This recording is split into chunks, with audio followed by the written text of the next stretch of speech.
baby. Happy freaking Friday. Finally. Again, we made it. We're here. It's Friday. Long week. I am so tired. I need whiskey in me bad. What are we doing, folks? Trickle on in. Get the football on. Do whatever you're doing. Get something in the glass right now. Tell me what you got. What you going for? What you starting with? I'm starting, what did I even freaking pour? This just turned into a blind. I poured this and I don't even remember. Knob Creek. It's one of those days.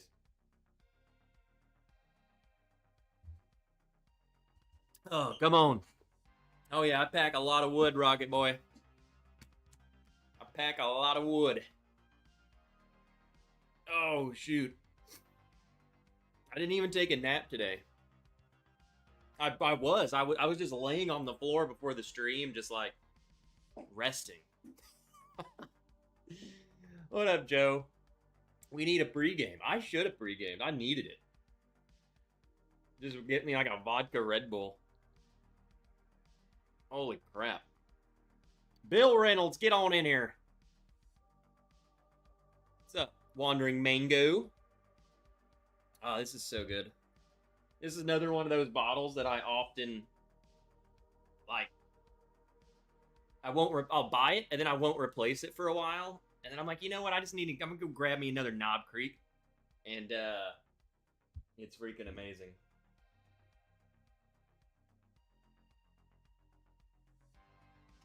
I'm getting so much spam lately. Is this post Jack Daniels visit? No.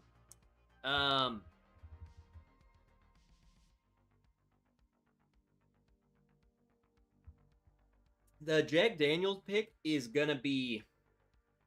Let me pull up my calendar here. Not a calendar. Where's the calendar? Pull up the calendar. Okay, something ain't right. There it is. It will be September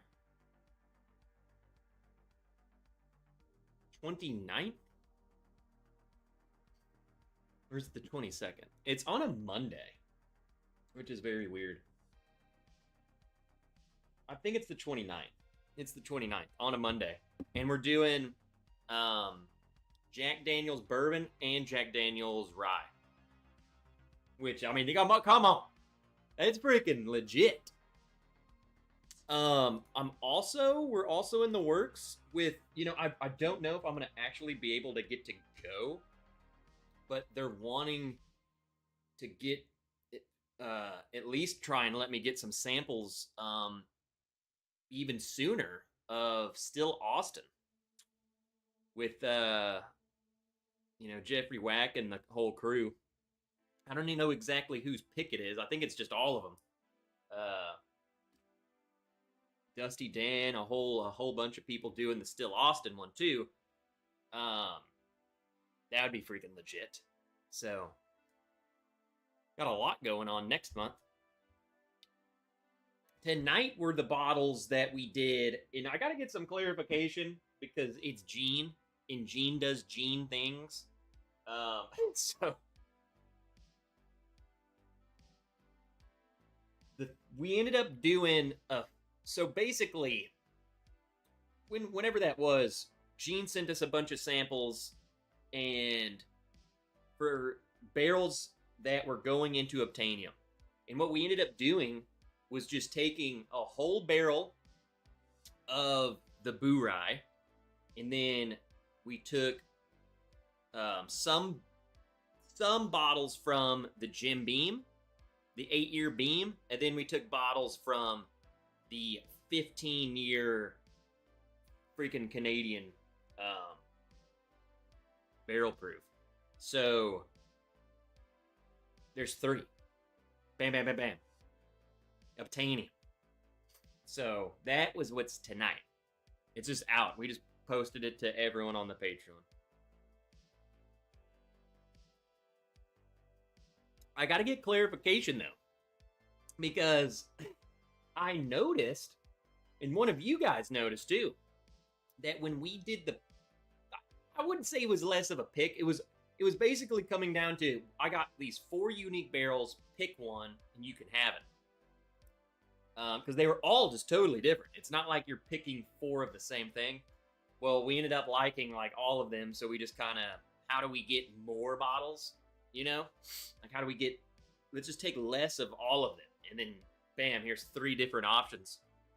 But anyway, I remember the one was like an 11-year-old Burai, and then the one we ended up getting was 13. I don't know. I'm still waiting on Gene. So, did he just be like, hey, screw it, I'm sending him a 13-year instead of an 11-year? So now we got a 13-year. I don't know. I don't know. I have to get clarification.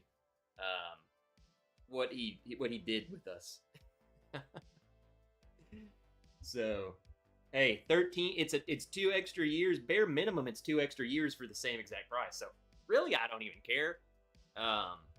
Because it was the one we tried, at least. If it wasn't, like, did he send us something different? I don't know.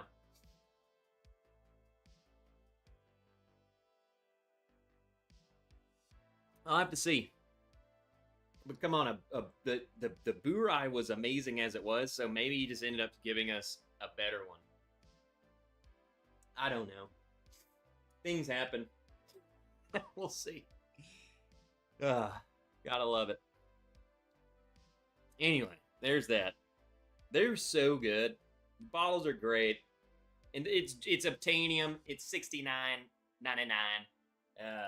We've been working it out too with the processing fee, and I think it's like free shipping if you buy like 6 bottles from the website. So it's just flat rate shipping. And I think if you already paid, if you say you bought 6, I think they're gonna go back through and you'll be fine. It was a rushed thing today. They just like were showed up and ready today, and they were like, yeah, we were doing it today. And it's been one heck of a day, friends. You ever have one of those days at work where it's just like, what freaking time is it and when are we off? Like that was today. Are the audio levels low? What's low? My mic? Hello!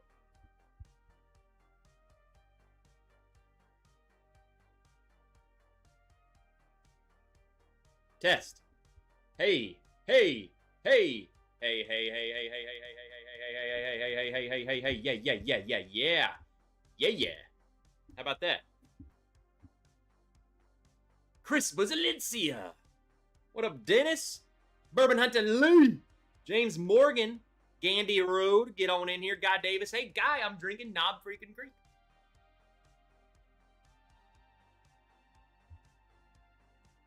You in one ear, Trump in the other. What a sandwich of talented nutters. What the heck? Oh, isn't he doing something with Russia right now? That'll be fun. What up, Jake? Corgi? Happy freaking Friday. Viper Candy, Ed Williams, Will T! Tim Terrell. What's up, guys? Johnny Dram and Johnny 5. Johnny 5's like, Trev hasn't done back porch sipping in a while, bro. Walk out. Come here. Come over. Come on. Come on. We'll go outside and we'll have a pour and you'll die. It will kill you. It is so freaking hot right now. I mean, it's like we have a heat advisory every single day. Is the 13-year still 98 proof like the 11-year? That's what it was. That's what's weird about it. Like, let me look at the pictures. Because it was like the same exact thing, so it might very well just still be the same bottle. Let me do some math. 97. It's 97 proof. But what's crazy about those, and I'm sure he might have gotten a couple different barrels of it, which I don't really remember him saying he did that, but he could have. But those, the Burai, were low proof. At least when the one we tasted, it was low proof, but that was freaking barrel strength, which is crazy. Like a cask strength, something like that.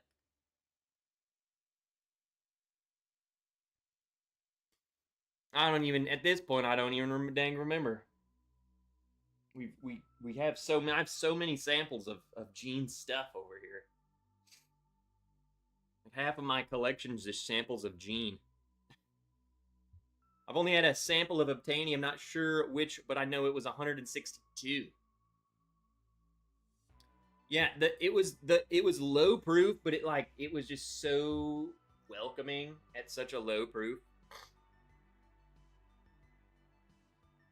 It felt like, well, and maybe it was because it was just the age and all that made it. Maybe it wasn't cask strength. Heck if I know, but it is so good. Those Burais, the MGP Burai is like the perfect combo.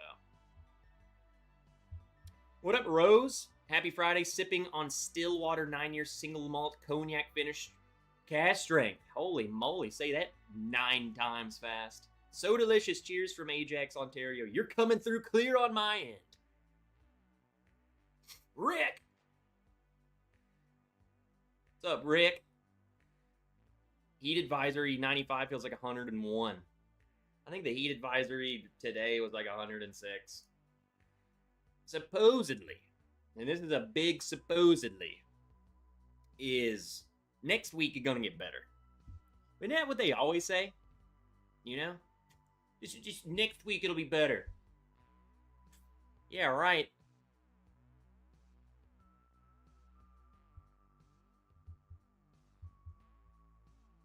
JH, get out of the truck, check my phone, and my inbox is full of nerds and turds emails. Well, good. Get on over there.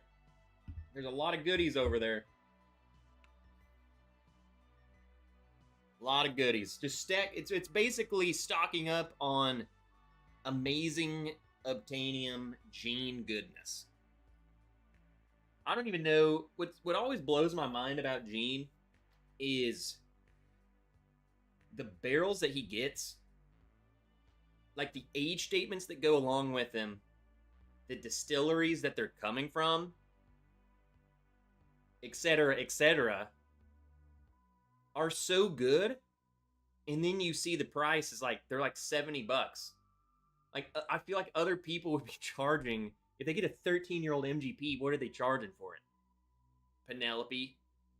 Granted, I'm sure Penelope, now that MGP owns them, they can put their stuff out for lower, but I'm just saying, we've put out 16, 17-year-old light whiskey with Gene, and it's cheaper. It's cheaper than what they do, you know? And guess what? It's coming from the same place. Just saying. I'm about to pack some wood. Just saying, it's crazy. He just brings the price way down. Like, screw it, put it out at this price. Ugh. Here, I'm gonna try one of these right now.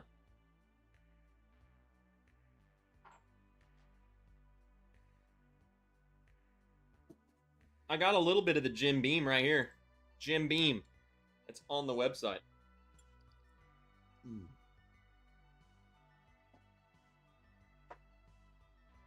Let's try it. Let's try it. I'm in a nutty mood, you know? Oh yeah. Chocolatey. Nutty. I don't know why I'm really craving a freaking like Reese's Buttercup. And that's what it's smelling like to me right now. Ponder's starting out my drinking with Dukes of Hazmat 27-year-old light whiskey. Do it. What up, 49er fan Matt? You excited about the 49ers here? What do you think? I don't talk to a lot of Niners fans around these parts. You're probably the only guy I know.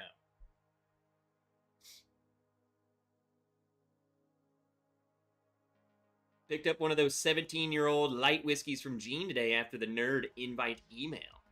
Yeah, he's got, we dropped the 3 new ones that were basically specifically for us. And then there's other ones on the website too. Either old ones we've done or just bottles of Gene's. I know there's some Magi on there and stuff, and I think they're all discounted. So it's a full shebang. Just go get filled by Gene. Let him fill you up. Yeah. I'm telling you guys, you'll really enjoy this stuff. It's just the Gene magic, man. You know, it doesn't carry the name. It carries it doesn't carry the prestige of Buffalo freaking Trace or Jack Daniels or whatever. But it's just good. At the end of the day, it just tastes amazing. Yeah, this is hitting a bit harder than the night we did the pick. It's, if anything, let me taste it before I say what I'm about to say, because it's kind of a crazy statement. It blew my mind to see the original Magi still available. For one, that's nuts. And then 2, it's because Gene made like a metric crap ton of it. But I'm sure that the original's probably almost totally gone. I don't know about the Magi 2. Which I don't know. I kind of like the 2 better. I don't know. It's all personal preference. It's kind of like the Midwinter Nights Dram stuff. It's kind of like, do you like batch 10, you like batch 11? I don't know, I like 11, you like 10. I don't know. They're freaking both good.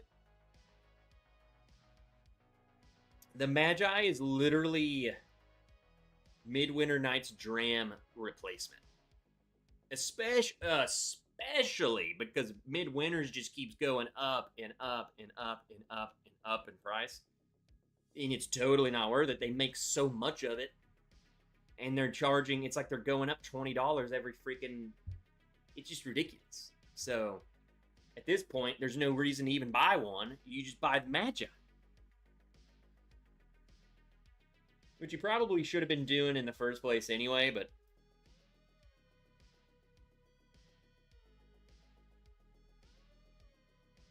Is that Cam Ward playing? I got the football game on this time. I got the Falcons, Tennessee Titans, and I think Cam Ward is playing. I think that's him. I mean, I don't see why you wouldn't. CC! And Dustin! Ignore my text. I pinged it because I thought you weren't doing a live tonight. I didn't get your text.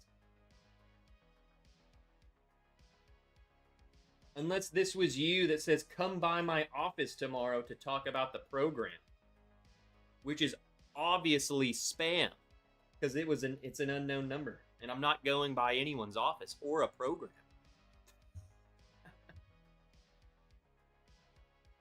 I've been getting so many spam, like, text messages lately. I had one that was like, is this John? Hello, is this John's number? It's like, I finally was like, no, this isn't John, but that's what they want. They want you to engage. And then they tried to get you right then, you know?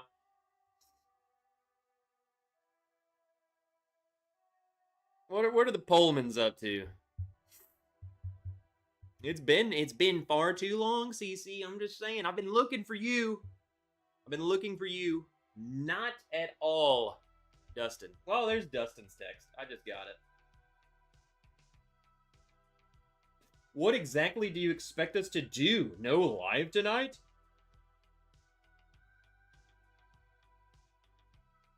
Is there no notifications? Did no one get a notification? What up, Robotic? Quick little stop to say hello. What up? Yo, what up, Kelsey?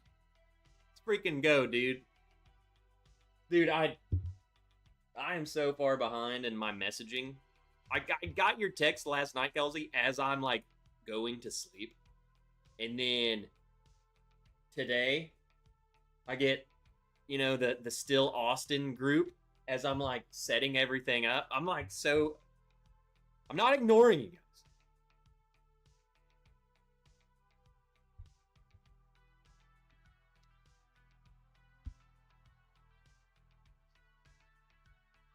I'm still really trying to go to both the Still Austin and the Jack Daniels. I think what I would have to, it's gonna be tight. I might have to like try and bribe my coworker, but the Jack Daniels is a green light, but I don't know if I can get the Still Austin time too.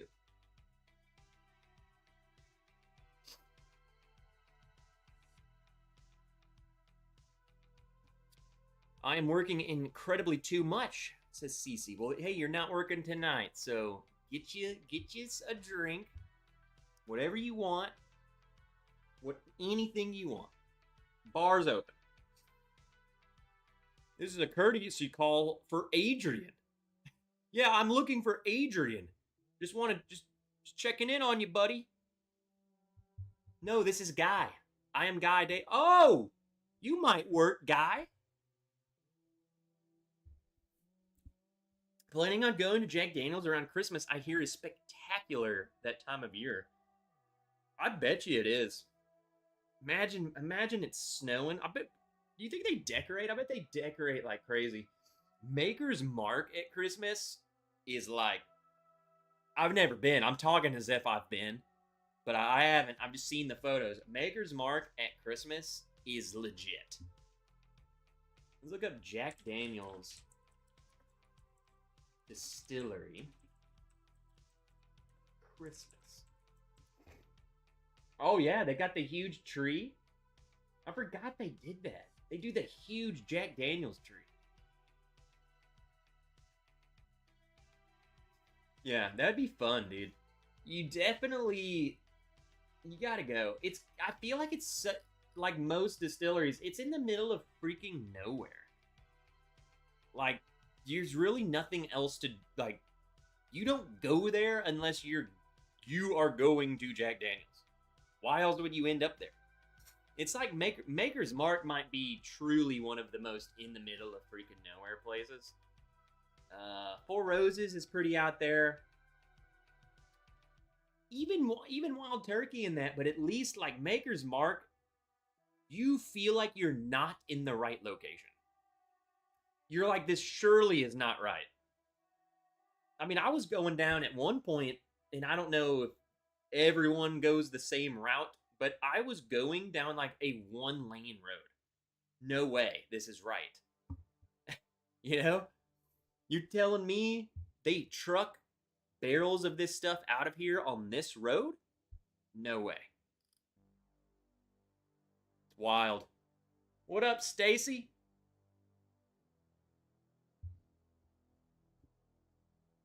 Joining with a pour of Irish whiskey. Man, I keep saying this every time I see you. I need some Irish whiskey, and as a matter of fact, when I was at the liquor store the other day, I'm pretty sure they had some,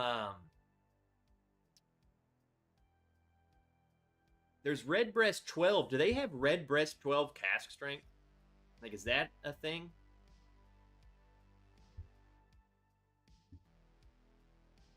Because I feel like they had two different Redbreasts behind the shelf. And I was like, man, I'm really tempted on just like getting both of them. It had to have been Redbreast 12 cask strength that I noticed. That was like what caught my eye. It comes in a different box, doesn't it? They're in a box. Look, now I'm trying to even remember this. It was definitely, I think it was Redbreast 12 cask strength. Black Box is Redbreast 12 cask strength. And then they had Redbreast 12 is in a red box. Right? Which would make sense. That's what it was. They got both of them. They have both of them. Bam. Redbreast. I need to go get it. The cash strength.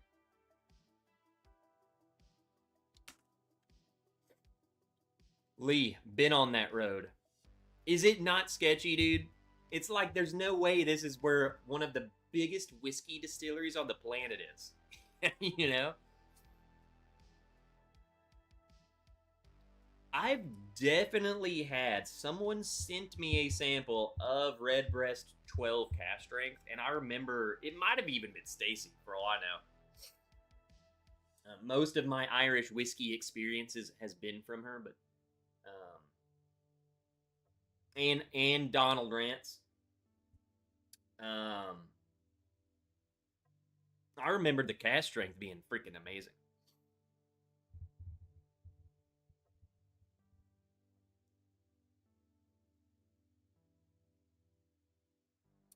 Two Stacks. Is that the one I really liked? I remember one of the samples I've tried was absolutely freaking phenomenal. Oh, let's get another pour. I'm finally waking up. I'm finally waking up. Oh.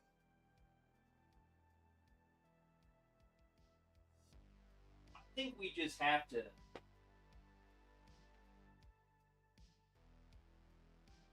I don't know. What do we do? What do we want right now?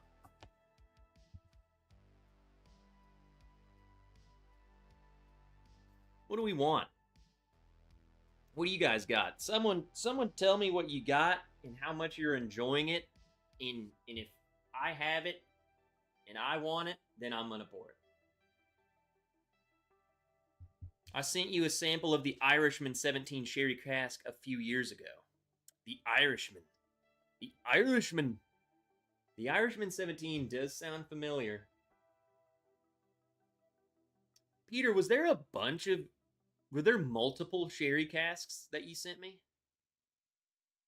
Pour some cask strength craft. Viper wants craft whiskey. I remember that, Peter. Now that when you said that, I was like, wait a minute. I think they were like, was the whole thing sherry? I remember there being a lot. It might have been all of them. What up, Wilderness and Whiskey? Jack Daniel's Barrel Strength Rye. Ooh, that does sound good. I might build a lineup. This is what I'm going to be drinking. What up, Truman? Late? Did I say hey to you, Corgi, or did I just read what you said and just totally blew you off? Happy Shenanigans, you nerds. Cheers, everybody. Drinking on John J. Bowman Odyssey. It was a world collection of single malts.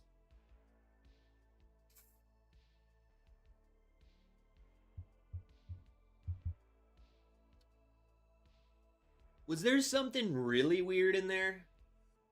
Like, I've done so many flights, but there's like little things that I remember. I remember someone in my... Again, this might have been it. It was like, it was from I don't know. I don't know which country. Maybe India. It's somewhere that I'm not used to ever having whiskey from, okay? What up, Josh Fritz? Amrit. That's it. Is that from India?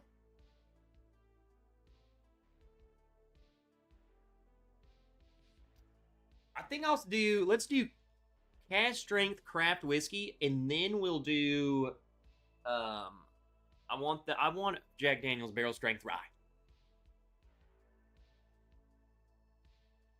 Ooh, I got an idea. So this is on deck. Nice. And then craft cask strength. Taiwan was in there as well.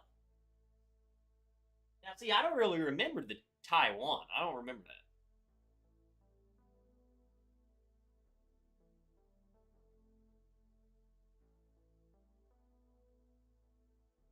Here we go. Craft. My hometown, baby. Arkansas rice. Cask strength. I love when they do this bottle.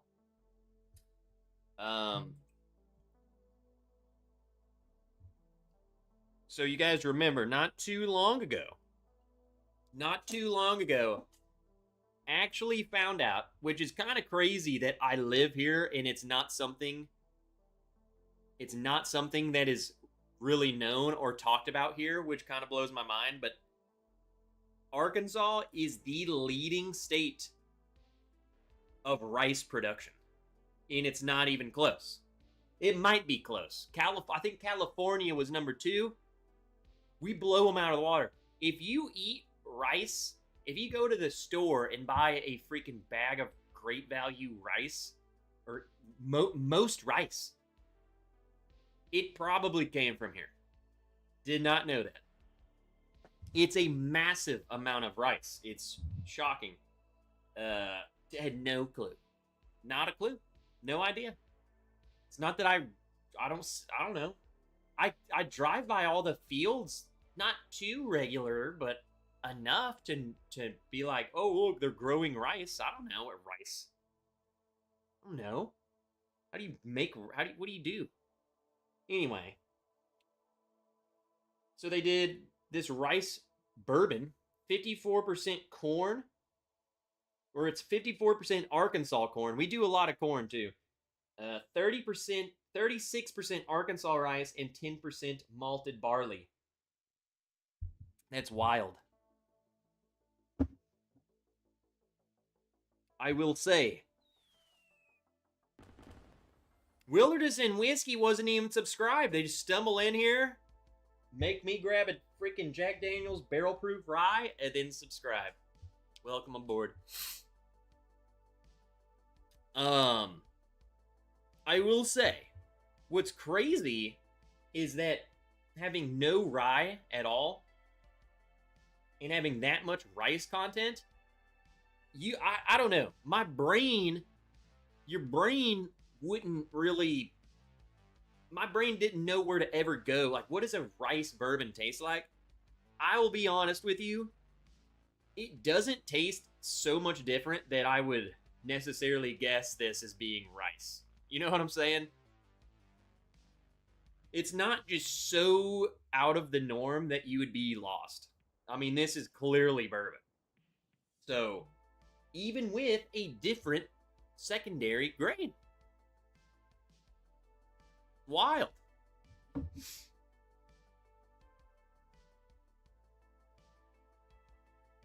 Okay, guys. I got the news. We're kind of dumb. The picks that we dropped tonight. All the patrons, you can get them. Gene didn't really clarify this, but it makes total sense now that he just said it. It's like, duh, we're all dumb. It is the same exact bottle that we tried. We're talking about, let me grab it, the empty one. The 11-year Boo Rye Bourbon Rye from MGP. Pretty low proof. It's crazy. Armagnac. It's 11-year-old pre-finished. Then they finish it for a grand total of 13. This is 13. So this was... That's why we say... I don't know. We need to quit taking these labels so serious. This is just like the exact what went into this. It was an 11-year-old Boo Rye that was finished. Well, the grand total, 13. So it's a 13-year-old MGP. 11 years Boo Rye, then it was finished. Defined pre-finished. It was aged as a Boo Rye for 11 years.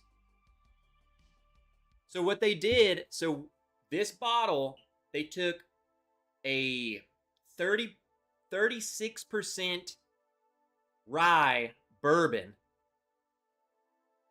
MGP's 95.5 rye, blended them together, and then aged it for 11 years. So it was a 11-year total finished Boo Rye from start to end. It wasn't like they took an 11-year-old bourbon, an 11-year-old rye, and blended them together. They aged them together. And then they finished it for a grand total of 13. So there we go. If he would have just told me that from the get-go, that's why, and I think that's why when they do it that way, it tastes so much better than I think your traditional boo ryes, because they get to mellow together for 11 years. It to me, it makes a better product. It makes it way more cohesive. Honestly, I think it makes it more bourbon-y. So, and that's, I love that. So, there you go. For anyone you were confused about, man, I thought it was 11. I thought it was 11 and I thought it was finished. Nope, it's the same barrel. What up, Jeffrey? Whack attack. That guy's whack, says Sugar Kitty. Hello, thank you for making it available for all the tiers. And you know what? We just said, screw it. Let's just drop it. Open to all tiers, just go. So we had some other issues with this and that, blah, blah, blah, and I was just getting pissed. I said, screw it. We're opening it to everyone now. Go. Rice whiskey. Here we go. Cheers, guys.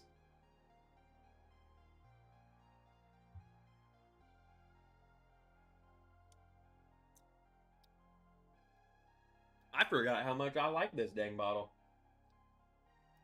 They don't do this often. It's like a limit. I think they might, I say often, they probably do these like once a year. They'll just do a batch of rice bourbon, and then once it's gone until the next one they do. It's not a regular on the shelf thing, but it's so good. It's fun. It's definitely, to me, it's almost sweeter than like corn makes your bourbon sweet. I think then if you do rice, it's even sweeter. It's like rice pudding, which is kind of a weird thing if you've never had rice pudding. Again, I feel like your brain doesn't know what to expect. Like, what the heck is that going to taste like? And then it's like, dude, it's pretty freaking good. Like, it's just weird.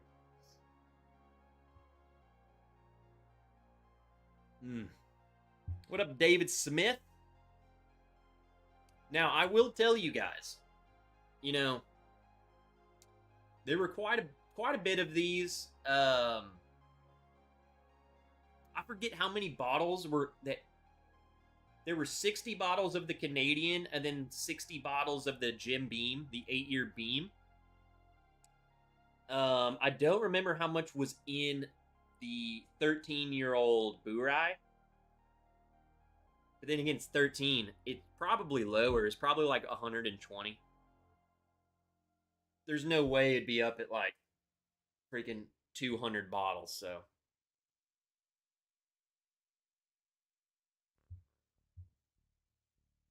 I'm so glad that it is the one that we tasted because I remember enjoying that Boo Rye so much. It's 96.5 proof or somewhere in there, 97. It is so welcoming and it's so full of freaking flavor that you're gonna crush that bottle. Trev, why aren't you doing a Rocktown pick? It's your hometown. They I talked to them about it a while back, and they had some weird stuff like requirements, and I don't know. I don't think they really were in that space yet. But they're getting to a point where they're doing they'll be shipping. Well, I don't know if they will be shipping their own bottles or if they have their own distributor or something. But they're doing a thing where you can sign up. People outside of the state can sign up, and they will, like, when they do bottles like this, like their little distillery only releases, they will ship them to these people. So what that tells me is that they're getting into the space of being able to, like, get bottles to people who aren't in the state.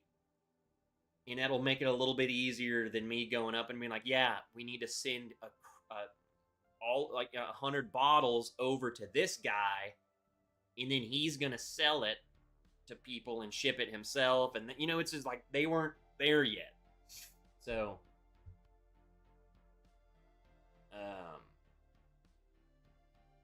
it's a huge possibility.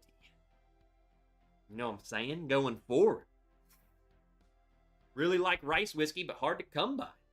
Not many people do them. Like someone else earlier said, it was the same thing. Jim Beam was, and then like I guess, what is it? JT Mellick has one. Not many people do it.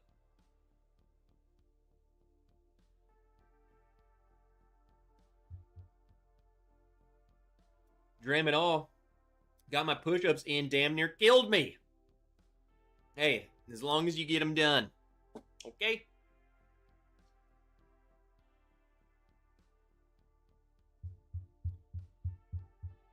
Just checking the live on YouTube. Picked you and enjoyed the vibes. Let's go, Wilderness and Whiskey. I want to go back.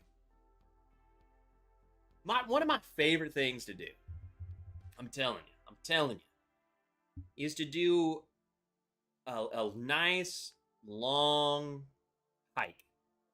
A hard hike. And you bring a little flask or you bring a sample bottle, and at the very end, you finally get to the view that you're looking for. You finally get there. And you just take that out and just take a little swig and enjoy.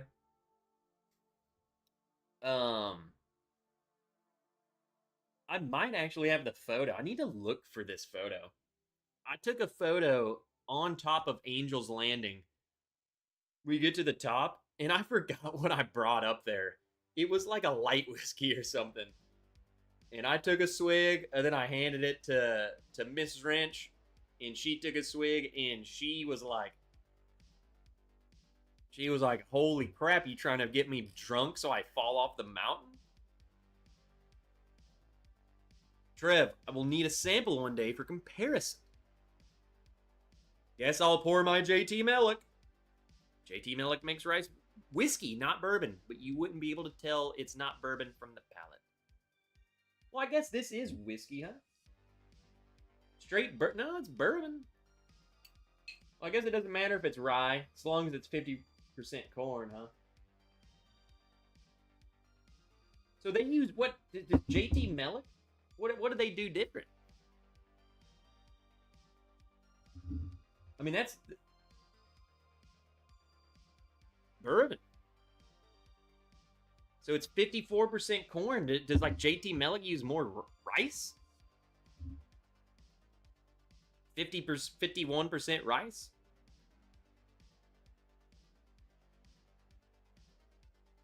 That's what I'm saying. Is like, is the JT Mellick's more rice? It's gotta be mostly rice, huh?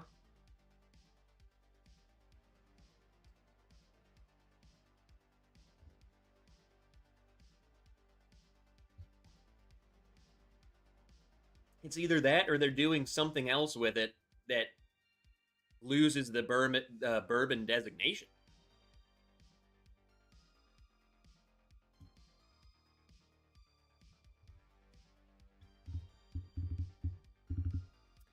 I think, I don't really know. Like the Jim Beam, those experimental things are so hard to find. At least for me, I don't see it. Yeah, it's a bourbon. Jim Beam's is a bourbon.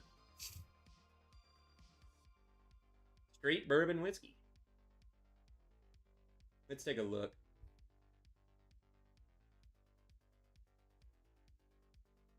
I am human.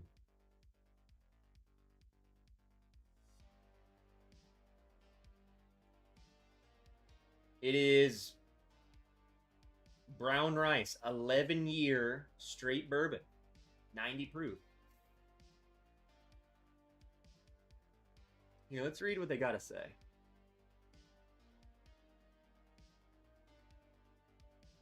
Seems interesting.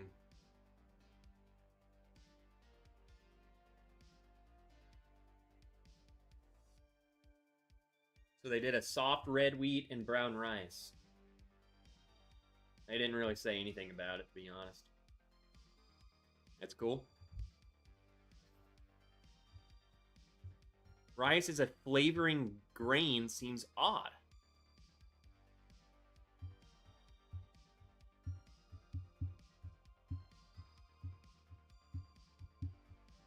I have not tried the JT Mellick rice stuff, so I don't know what to compare this to. JT Mellick, they have 100% rice whiskey.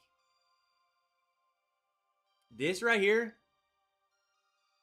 I think if you tried this blind, if you just went up to the bar and they poured you this, I don't think you would tell me or tell them or tell anyone that oh, that's rice. They didn't use rye in this. They used rice. I really don't think he would know. I think you'd be like, oh, wow, this is a pretty sweet bourbon, man. That's it. That's all you'd say. It really is a weird thing. I don't know. What's next? What is that? Quinoa? It could be. What's up, Big Dave? Rice and beer seems odd, yet look at how most popular US beers use it. Look at, what the heck is that stuff called? That rice wine. You know, that stuff's weird.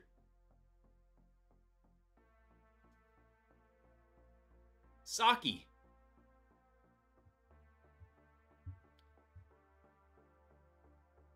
Budweiser is rice beer.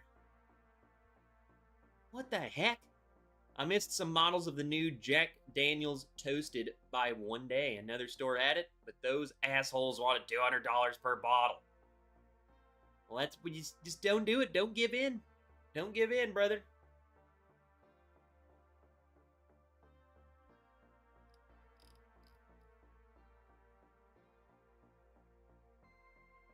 Gretzky Distillery made a 6-year Oats Groats whiskey, 124 proof, very similar to JT Mellick, closest I will get. I appreciate people trying some new and weird and fun stuff, you know what I'm saying? And if it works, it works, you know? I think stuff like this works.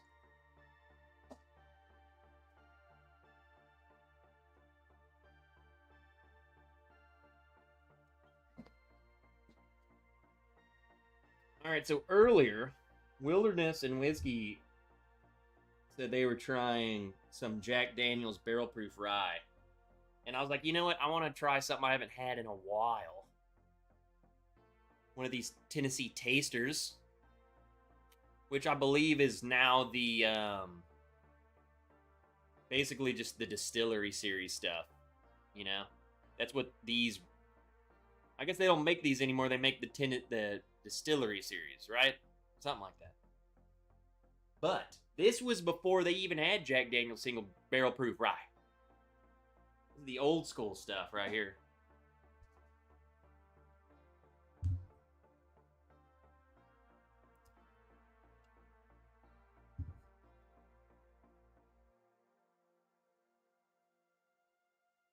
Bud is a big user of rice. Miller too. Do they like disclose this somewhere? You know what I'm saying? Like, how do you know? What if you're like, man, I prefer my cheap beers to be rice based.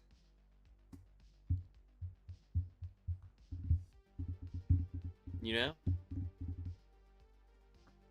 I like these guys' beer.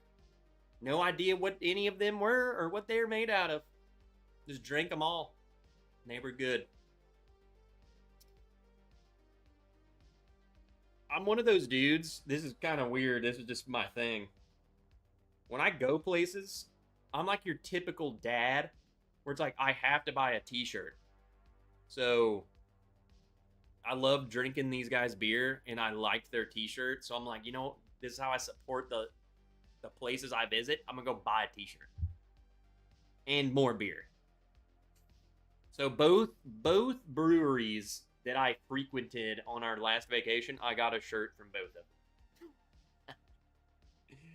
I love it.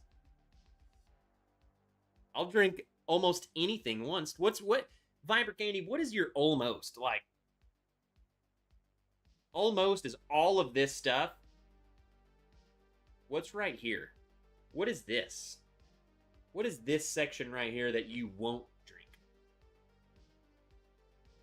Answer carefully.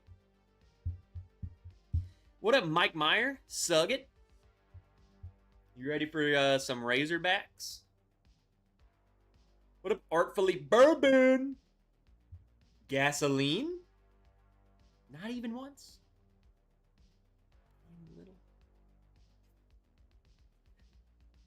It used to say rice right on the label of Bud Heavy. Really?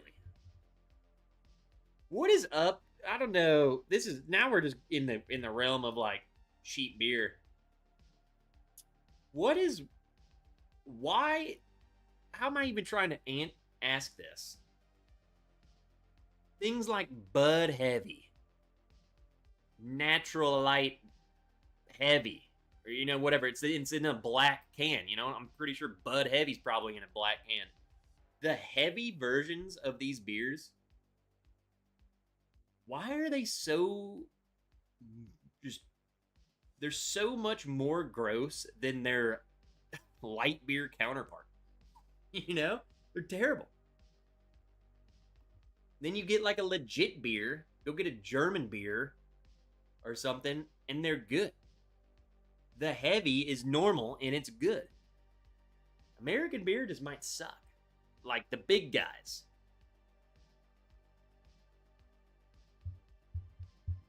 I'm like, look, I'm a beer expert now.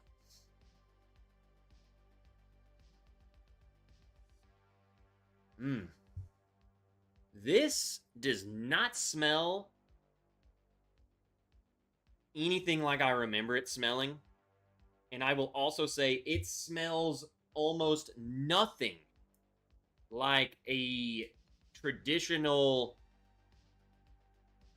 Jack Daniel's single barrel proof rye. This was them trying to figure it out before I guess they landed on what they went with. This is totally different. I have not had this in so long. Man, this smells excellent. This smells freaking fantastic. Thank you, Wilderness and Whiskey, for... I don't even know if they were telling me to drink this. I think they were just saying what they were drinking. Wow. I have forgotten how good this is. It's been over a year since I've tried this bottle. The Beer Wrench. Sure, have you ever had Bud Select? Bud Select, huh? Bud Select. No. What is that? 99 calories. Full flavored.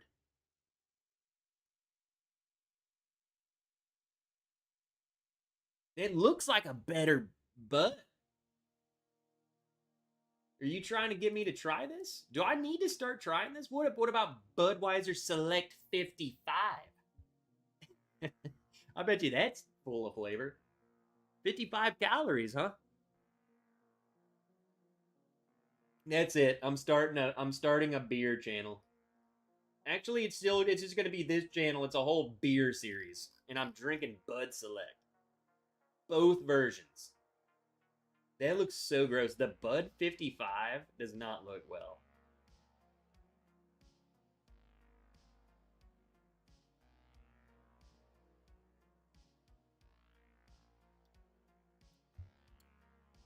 Whoa. It doesn't even taste the way it smells either. I will tell you, the taster's version from back in the day, I mean, I don't even know what year these were. It says somewhere on here. It's got to be right there. 2017. Got to be what that 17 means, huh? I feel like these are so much. This is so much more rye forward than their stuff now. It's honestly fantastic. It's like a caramely rye. I'm drinking the Heroes Edition for 2024. Well, crap, I have that bottle. Do not drink the Bud Select 55. It's a cross between Bud Heavy and Bud Light, but fortunately tastes nothing like Bud Light. They only make it for the St. Louis market. Well, what the freak am I gonna do then, brother?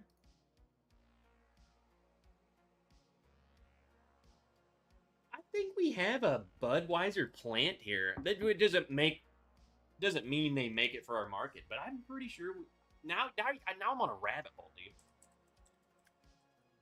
Arkansas Budweiser plant.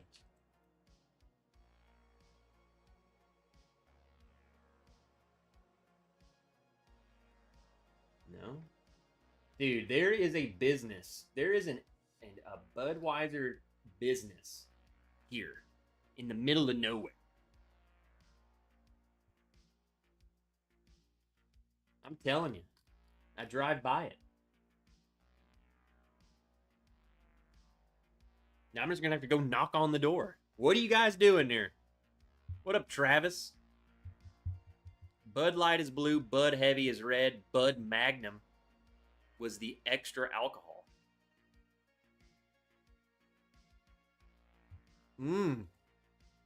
Sugar Kitty says Natty Light, which I love Natty Light. Don't talk smack about Natty Light too much. They're cheap.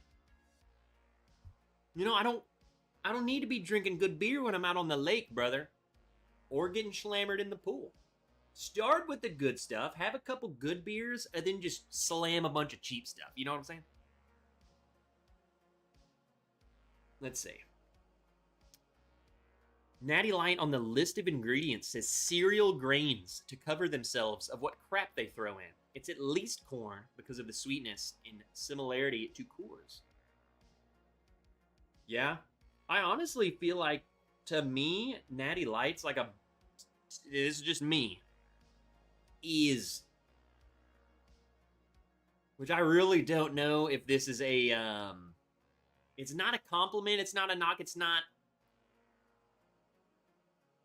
Michelob Ultra, I think, tries to appear as the premium light beer. You know what I'm saying? Like, they try to be like, oh, we're better. We're better than that. To me, they're not. I feel like it's the same old crap.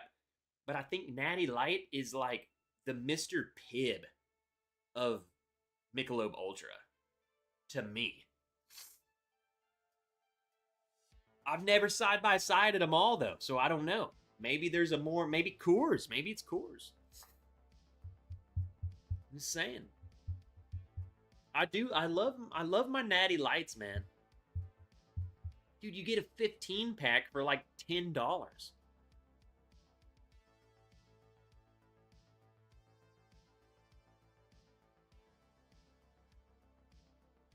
You can't start a beer channel. Everyone in Arkansas drinks Bush Apple. I've never tried Bush Apple. I would. Kind of sounds pretty good. I've heard things about Bush Apple. Why is it such a thing? Like, people, it sells out.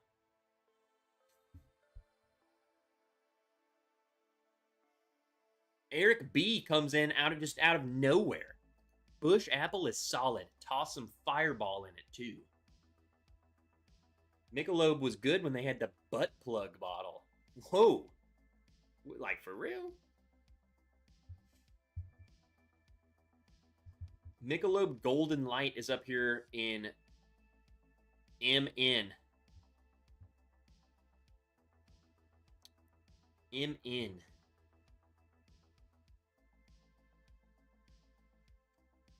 Montana. Minnesota. What is Montana? MT? God, I always mix those up. That's what I was trying to do. Crap. It's the drink all day cabin beer, not available everywhere. I guess Michelob Golden. Is that just the 85 calorie one? It like the label is like a gross yellowy Michelob. I actually have a case. If that's what it is, I have a case of those right now. It's just, yeah, I agree with you. It's, you just drink all day beer. I love how we're like full blown light beer talk right now. I kind of been, not gonna lie. I enjoy my Millers, man. I've normally not been a Miller. I normally don't really give a flying crap about cheap American beer, but dude, Millers, I think you just get on it. Like, look, Joe Thompson come in. I'm on a Modelo kick. I was on a Modelo kick. When the whole Modelo was blowing up Bud Light fiasco, I totally went and bought a bottle or a case of Modelo and loved them. Dude, hands down, one of the best experiences, and this is going to sound crazy. I was at a baseball game. I'm at a local baseball game. You know, you guys know I love going to the baseball game and just slamming beers. Well, the Modelo on draft was like, you get like a 20 ouncer for like $6 at the baseball game, right? I'm like, dude, this is a steal. Dude, it was like the best tasting beer. I don't know if it was just a fresh keg. I don't know if I had been deprived. I drank 4 or 5 of them and was just so happy. I was like, this is like the best tasting beer. I was like that dude. I'm Modelo. I'm never drinking anything else again but Modelo. That's me leaving the game.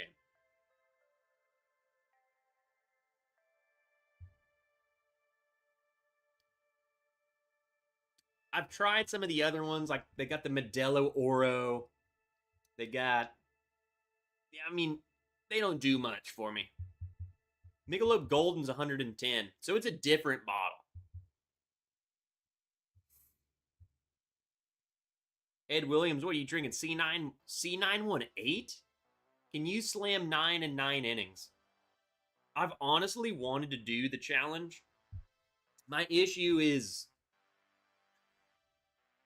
I could totally, which I feel like probably most of us could, let's be real, 9 beers in 9 innings. Especially, I mean, if you could just go get like a can of beer, like a 12 ounce, that's nothing. 9 12-ounce beers in 9 innings. I think everyone in this chat could do it. Now, I've seen people do the same crap. And like Viper Candy said, how many ounces are these beers? I've seen people do the same challenge, and they all do it different. Some people will go up and do like 16 ounces. They'll get a big beer. Like, I don't know if there's a rule to the challenge, but regardless, dude, throwing down 9 hot dogs is no freaking joke.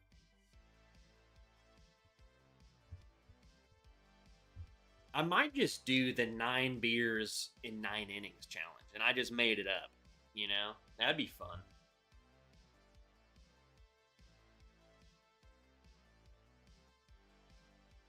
Which, because I've basically done it.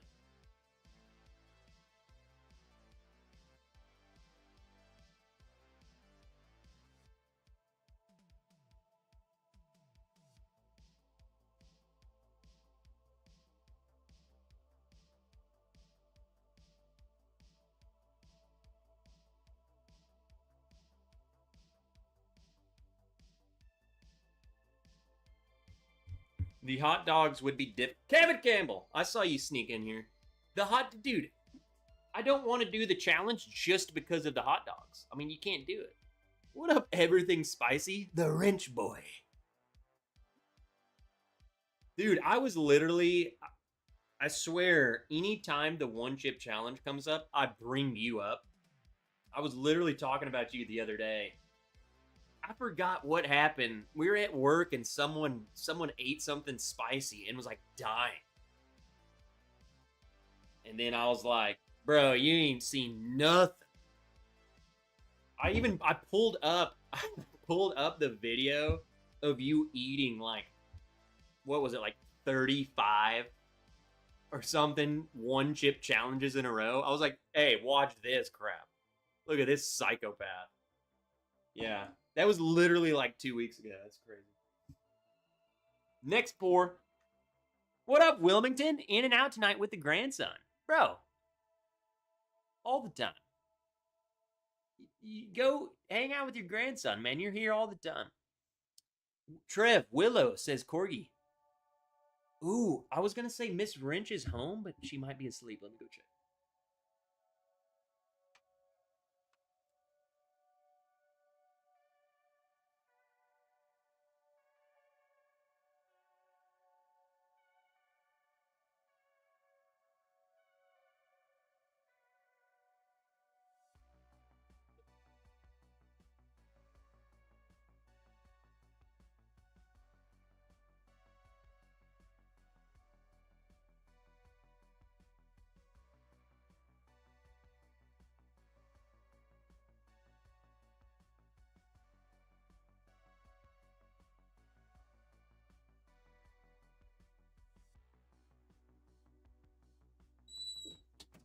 Brother. Good call, Corgi. Good call. This is why I modded you. Miss Wrench home tonight, but she did not give Willow the pill.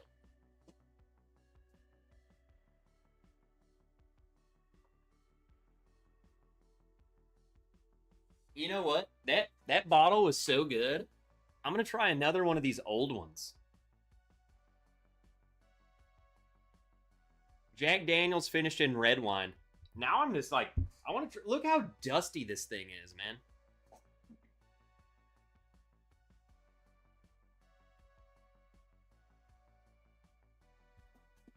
I just want to try old bottles I haven't tried. Joe Thompson, it's payday, folks. Buy Trev a beer.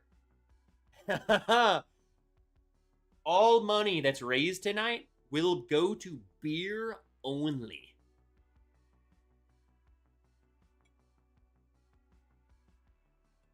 I guess now I have to do a Bourbon Wrench blind tastes cheap American beer video. Just because I want to. This was the first Tennessee taster? This was number 1, huh? There we go. What up, Whiskey Saint? What you doing, Darrell? Whoa. Dude, it's... And I know it's not. I'm not trying to overblow this. It smells like a Dusty. Like, it has that weird... to me, when a bottle starts becoming a Dusty, it gets this, like, weird butterscotch caramel sensation. And it might be just the wine finish that's on this that's giving it that thing. But it's like if you, I guarantee you, if I blinded someone with this, they would say that's like a 1990s just regular bottle, like nothing crazy good, but like it's gonna be a dusty. That's like a dusty, 80 proofer. It's weird. I drank 14 beers watching my son play baseball in North Carolina. It was dollar beer night. Now that is what we're talking about, Paul. 9 beers in 7 hours? Easy. Eric, dude, they sped the games up, brother.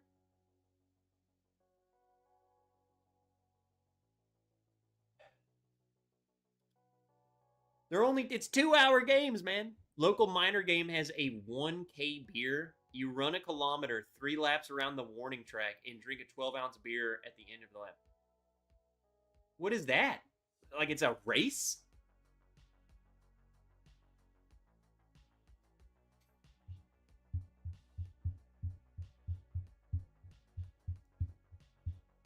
Dusty only night. So when I say dusty only from here on out, it's dusty bottles. I'm gonna go look for whatever bottle has dust all over it. I'm grabbing it. Can we all jump on? What do you mean jump on? Jump on it. Joe Thompson, how did you become? Oh, he did the super chat. I was like, how did Joe Thompson just like he has the little number 1 crown thing? Man, that's so funny. Dusty Bottoms, one of the amigos.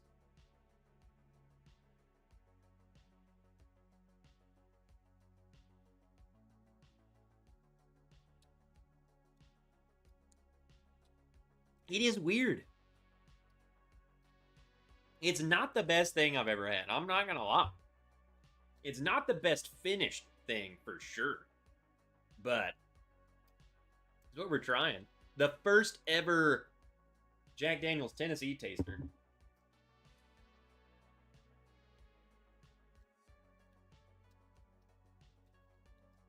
It's very grapey, and I love wine. So I don't have a problem with grapes. I know more about wine than I do beer. Especially freaking Coors. Like I drink Coors Light, dude. I just feel like when a bourbon's finished and like the only really nuance you get is, oh, that's just grapey. I don't think it's finished. They finished it in a wine barrel for the heck of it versus having a plan. Like you're not using the strengths of the finish to make the bourbon better. I think they just took a whatever bourbon and threw it into a whatever wine barrel, and then you get a whatever finished bourbon. That's my expert opinion. Your Maker's Mark cellar aged has got to have a ton of dust. Never mind, I don't know. It's a race and it is timed. Speaking of races, let me try and find this, and I want to read you guys. I'm thinking about doing this race.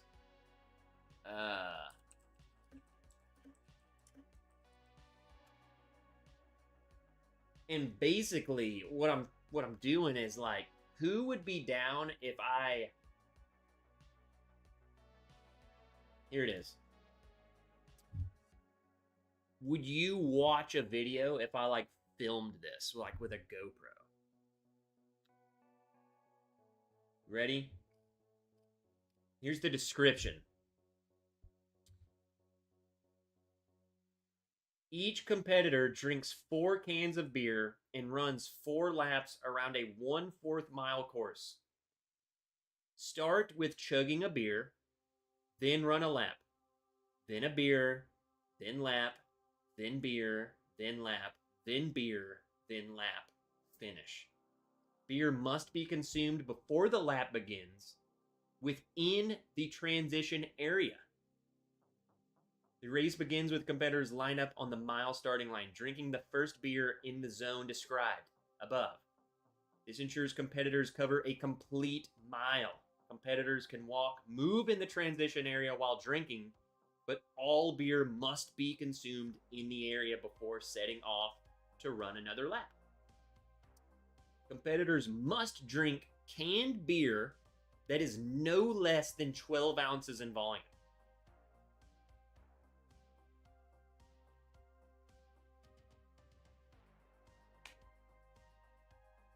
I mean, I think I got it, you know? So you're running a 400 meter, you're running one lap around a track. Totally doable.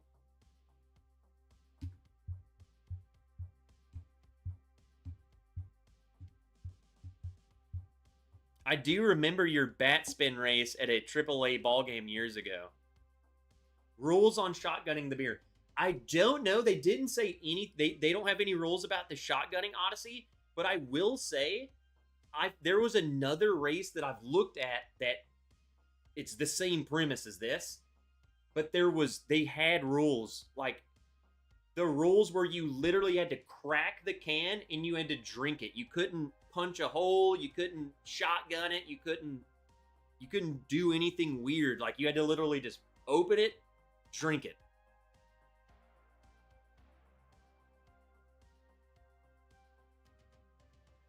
Because I know some people, they would like punch a hole in it and like make like a crazy, like a super effective shotgun, more than just like slamming it on your head. Because then half of it sprays out. You know what I'm saying? I think they want all 12 ounces inside of you, and then you run. They don't want people to like half of the beer just exploded onto the ground. But I don't know. They don't mention it. Whereas the other race that I saw that is the same exact thing as this, they did mention, like, you cannot do any of this. And theirs was so specific where it was like, it was the same beer. This one just says 12 ounce can of beer.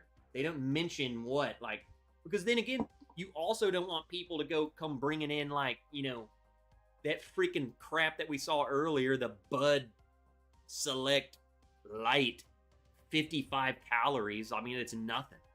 It's probably 2% alcohol. I mean, it's like you just drink a can of water. I'm sprinting just fine. It is sponsored by a local brewery, so I would imagine it's their beers, because they say the beer is provided for you. You do not bring your own beer, so I would imagine it's their beer. And they have a light beer. Four Locos would be perfect. That's how you die. You would literally have a heart attack. What up, Duke?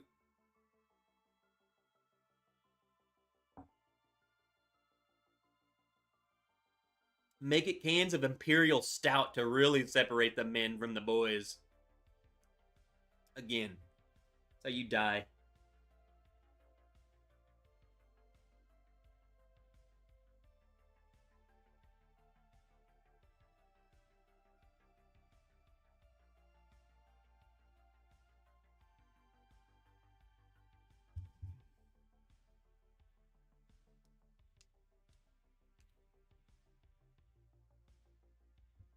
Running a lap after chugging a beer is different.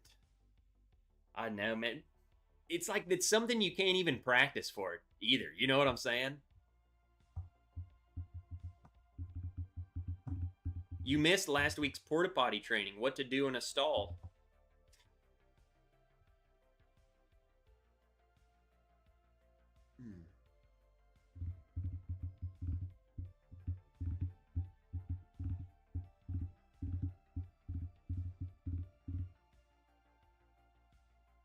I shotgunned 2 Four Locos in a row on my 27th birthday, allegedly. I don't remember much.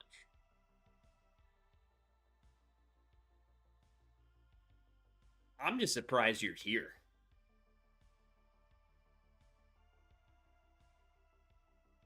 The OG 4 logos were, I'm not all for like banning things in whatever, you know what I'm saying? Like, if you want to have a crazy drink, man, you should have it.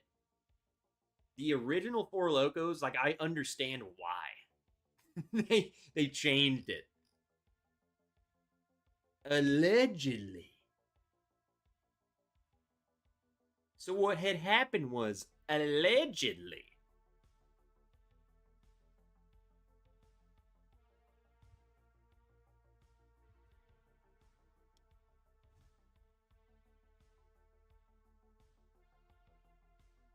I'll, don't, I ain't judging you. I never judge any of you, man.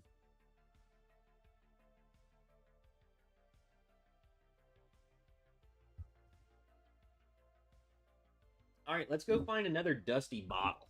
Let's do a hunt.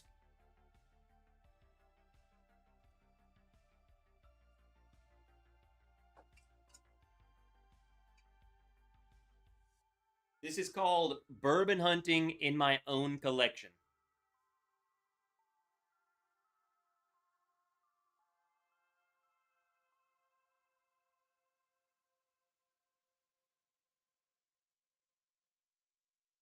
I mean, that one right there is covered in dust, but I have to drink it.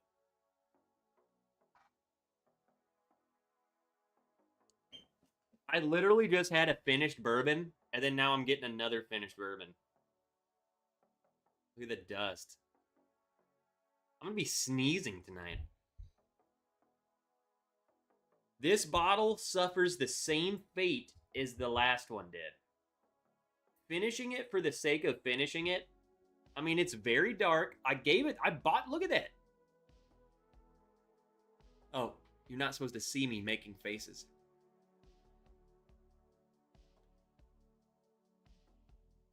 It's dark. I'll give them that. And that's why I bought it. It's 101 proof, tawny port.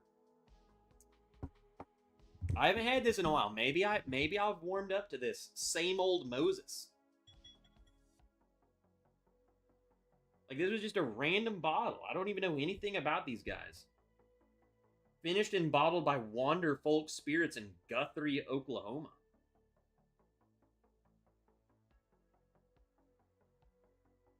And I'm gonna be straight up honest with you. I'm too tipsy to try and read freaking the Declaration of freaking Independence. Okay?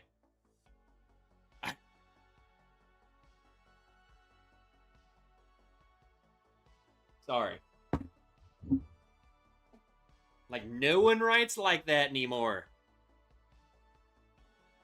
It honestly smells... It smells better than the Jack Daniels.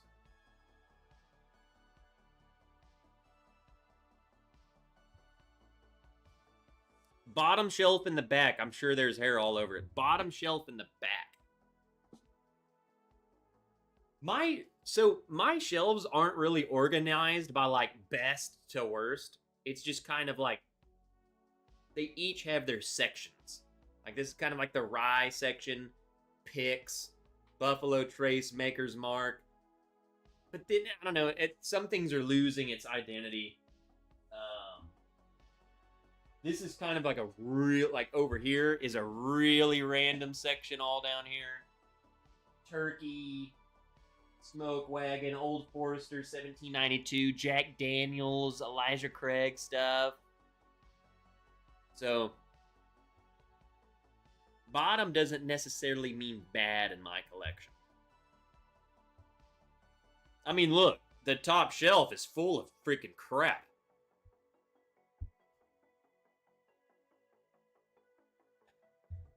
I will say, the more I'm smelling it, though, it almost has like a rubber, like a petroleum rubber. Someone told me Same Old Moses was sourced from Gulf Coast Distilling. No idea if that's true, says Joe the Sample Guy. Well, you better tell me right now if you like Gulf Coast Distilling. Because I might not be talking well about them right now. And it's not them. I guess it'd be Same Old Moses. I like the idea.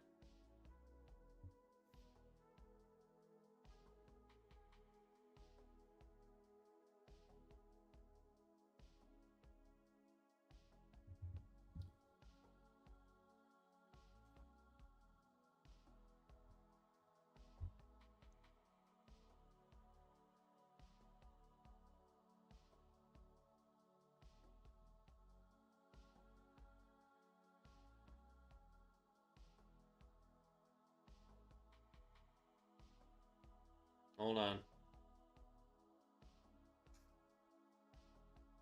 My buddy texted me. We're figuring out our run in the morning. How far we want to go.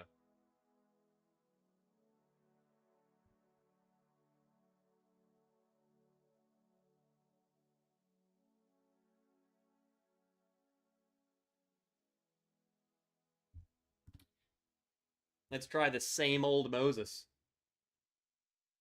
Way down Moses. Port finish over rum for the color.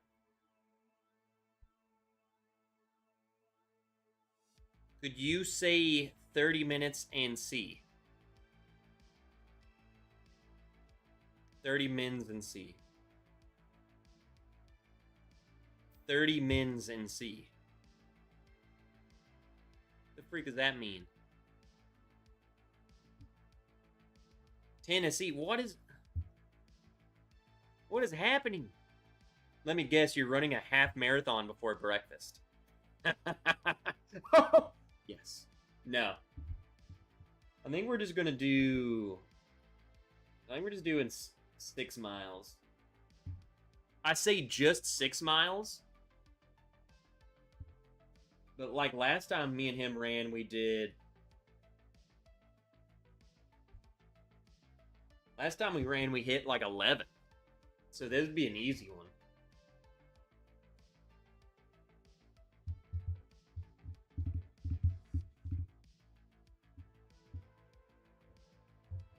I will say, if you guys are going to work out, man, the best, just bite the bullet and just get up early and do it.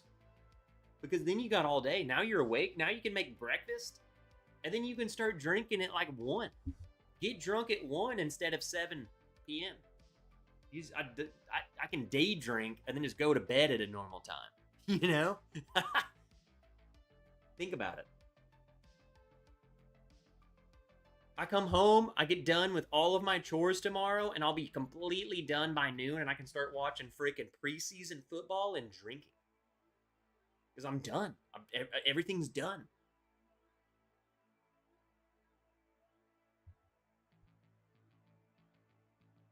Oh, yeah. It's not terrible. It's not terrible. It's just...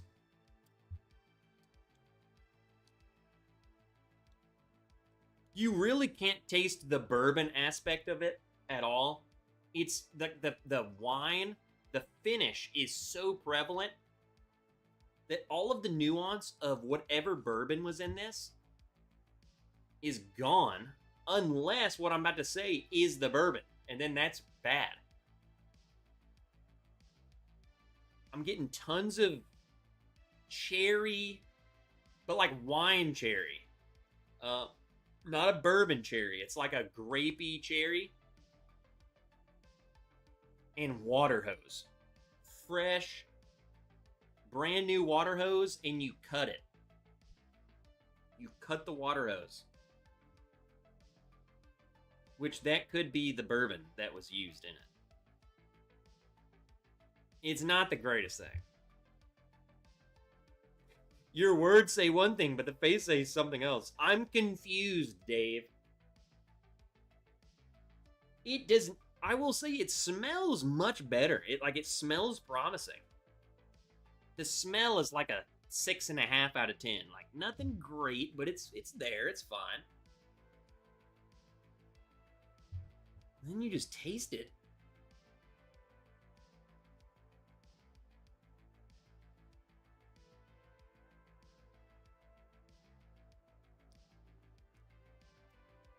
Man, it's rubbery. That is rubber. It's rubber. So vinyl cherries. I would say I would say vinyl dark cherry. It's much darker black cherries. Maybe even a little plum. But definitely vinyl. Plasticky cherries. So let's just say you bought a bag of these cherries and they come in like a plastic bag. They threw the whole thing in there, plastic and all. Trev, you got that Connecticut whiskey I seen you sherry finished? I think it's right next to it. Where is it?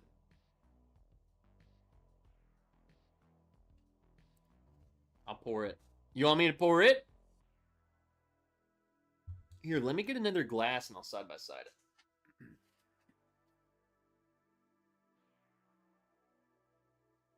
Litchfield. Litchfield.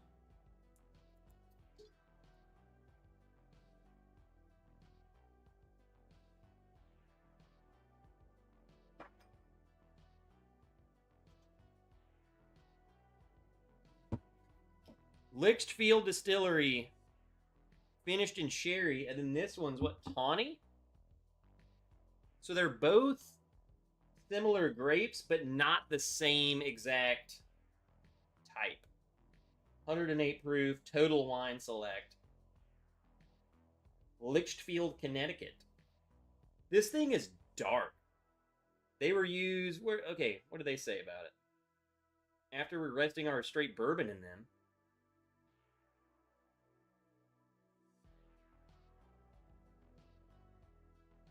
Pedro Jimenez grapes. So it's a Pedro Jimenez sherry.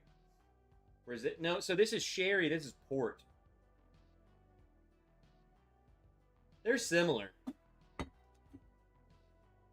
Let's try it.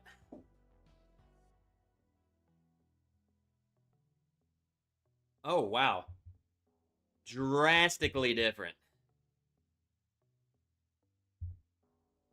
A port is more of a dessert wine, but isn't sherry? Sherry is dessert wine, right? And here I am. I'm like the wine expert. I don't even know. Fortified wine.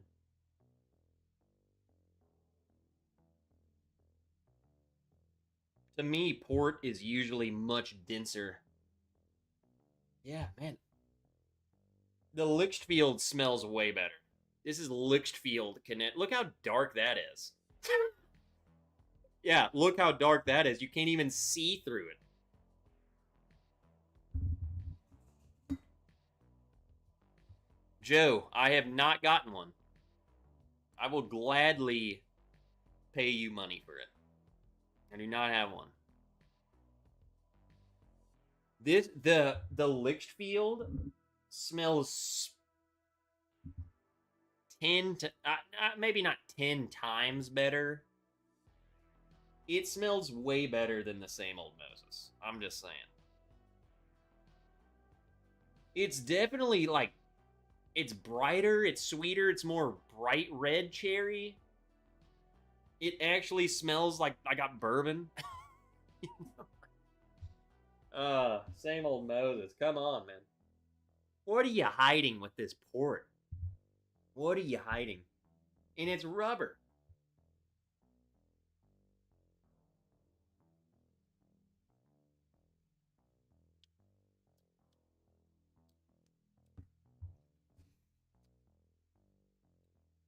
That's good. The Litchfield definitely has, like, it reminds me of, like, Rocktown. It has the crafty, you know? I can taste a little bit of the grains. I can taste a little bit of the rough edges. But the finish on that is actually good. I mean, look at the color.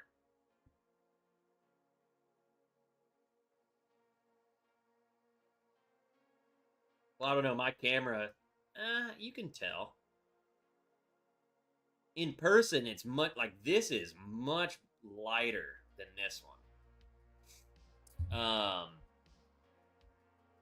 Little, it's got the rough around the edges, but it's good. Reminds me of Rocktown. It doesn't taste like Rocktown, but that's what I say about them. The nose is so much better. Like the nose on the Lichfield, I think, is my favorite thing. There you go. There you go, Paul. Connecticut showing up, freaking same old Moses. Let my people go.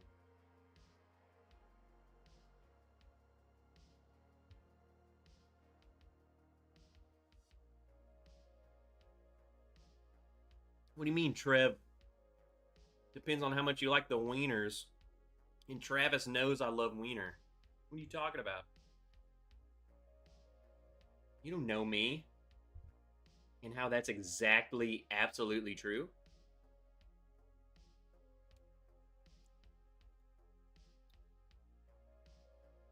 This has been the easiest battle that I've done. The rubber note on the same old Moses just kills it. It kills it. The wine and beer wrench, if he can only pronounce Tokai.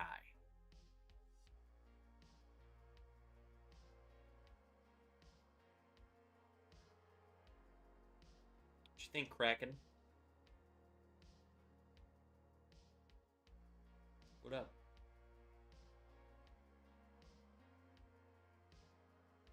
Would you really think I was making up my wine expertise?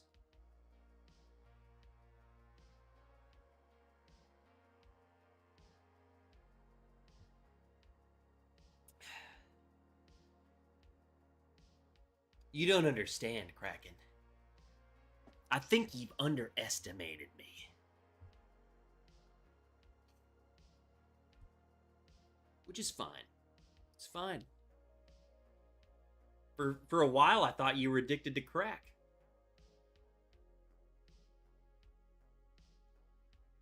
And I was right. But I don't judge.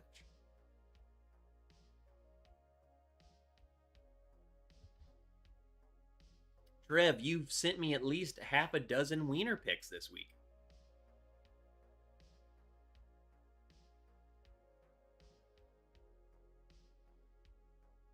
I sent those to you?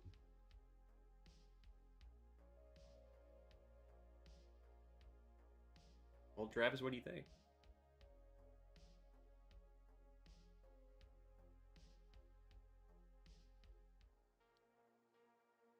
Is crack bad? Okay.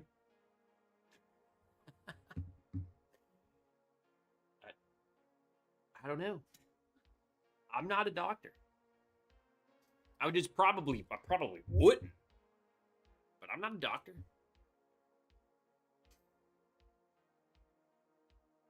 You know? Sugar Kitty, you're over in that area, aren't you? What's is like Litchfield Distillery, or like what are they all about, man? Because this is honestly, I'm gonna be honest, Paul. I'm gonna be honest, Paul. The first pour, I tried it. I was like, eh. And then the second pour, I was like, okay. It's getting better. Third pour, I was like, all right, this is decent. Tonight, this is good. Maybe it needed to air out. Maybe it needed to open up. But this is, for one, first and foremost, and most importantly, far better than same old Moses down here in Egypt. But honestly, it's surprisingly good. Like that makes me interested in their other stuff. So maybe just with it being finished, it needed to open up a little bit, but it went from meh to to okay to now I'm really enjoying it.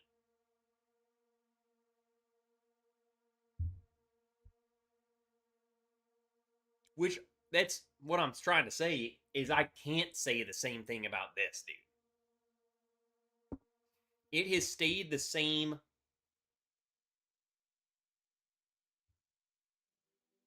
You know, Jake, get out of here, bro. You got any races you running tomorrow? If you were a doctor, would you be a gynecologist, pediatrician, or a proctologist? Well, I can eliminate a couple of those real quick. Pediatrician. Annoying. 2, gynecologist. I'm going to tell y'all right now. You think being a male gynecologist is cool and all you have are the hottest chicks on the planet? No. You're looking at everyone. 99% gross. So, I mean, I'll deal with buttholes and poop and whatnot. Yeah, proctologist, easy answer right there. Not even a thought.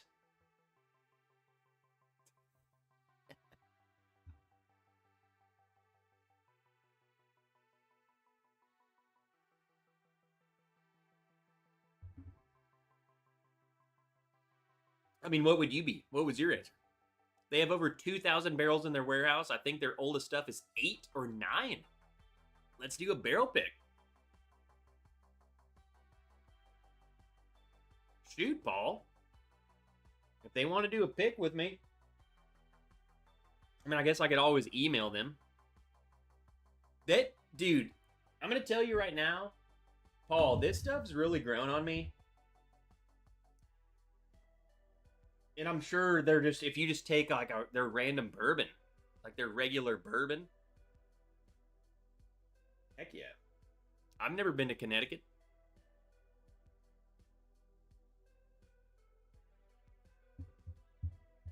I'm obviously a neurosurgeon. That makes sense. I would want my neurosurgeon smoking crack too.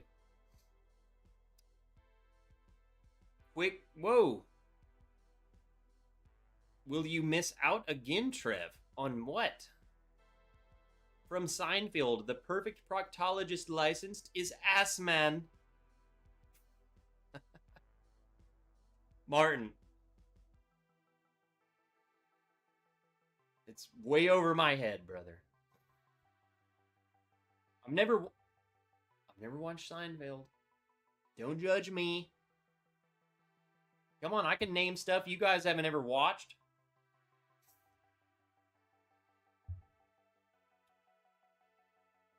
Let's pour a little bit of the Lichfield into the same old Moses and see if we can't make the same old Moses tolerable.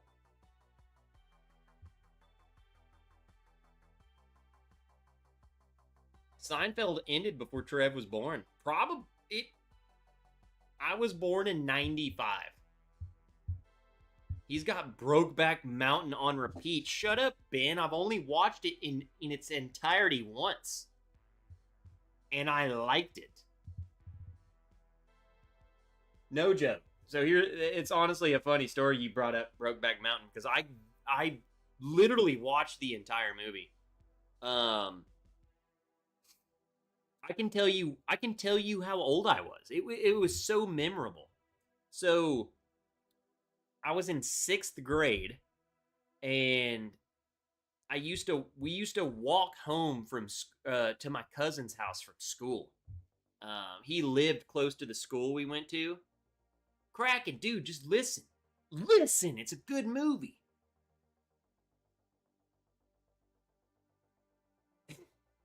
We used to walk home from school, and we would walk to his house, and my mom would just pick me up on her way home from work. So we walked home from school, so I know I was in the 6th grade. We get into his house, and we go and sit on the couch. Well, my cousin was, I don't know why, again, I don't remember a lot of the details. My cousin was asleep on the couch, and he had the remote like in his hand, and he was asleep, like he was asleep on the couch, and he had whatever was on the TV. Well, we sat on the couch, and literally Brokeback Mountain started, and we had no idea what it was. Like, we were probably just, I don't know, playing Yu-Gi-Oh or whatever, doing what 11-year-olds do. And we ended up watching this movie. And I was like, man, I was like kind of getting into it. I'm like, man, this is like a interesting movie. And all of a sudden they start like, they start kissing in the tent. And I'm like, what are we watching, bro? But at this point, I was so invested. I had to see it through. Great movie. Hats off to Jake Gyllenhaal and what's his face? Heath Ledger. Rest in peace. Yeah, it's not as wild. It was not as wild as everyone makes it out to be. It implies a lot of stuff, but it's a good movie. 6th grade Trev watching cowboys kissing. That explains a lot. I'm just telling you, man. I watched it. Honestly enjoyed the movie, and like the kissing really kind of threw me off. I was like, we could have done without that. Like, the story up to the point was actually pretty good. I feel like they threw in the whole kissing thing just for the heck of it, but hey, don't knock the movie, man. Don't knock it. Don't knock it or I'll kiss you.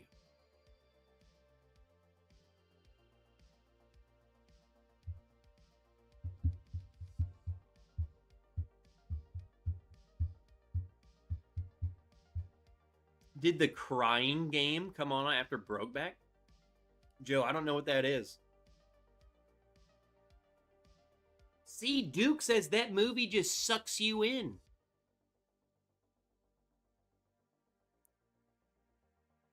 What do you mean by that? Like, are you being serious? Are you being serious right now, or are you, like, making a joke? It really sucked me in. Those two dudes just bonding just really sucked me in. I've never seen it.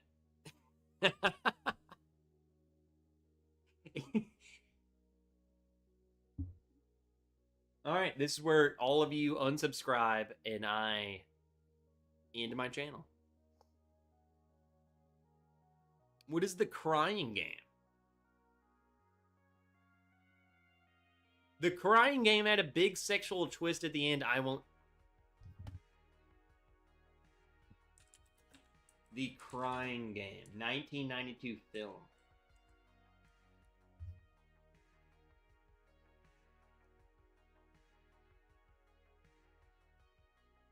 None of this is ringing any bells. I've never seen this at all.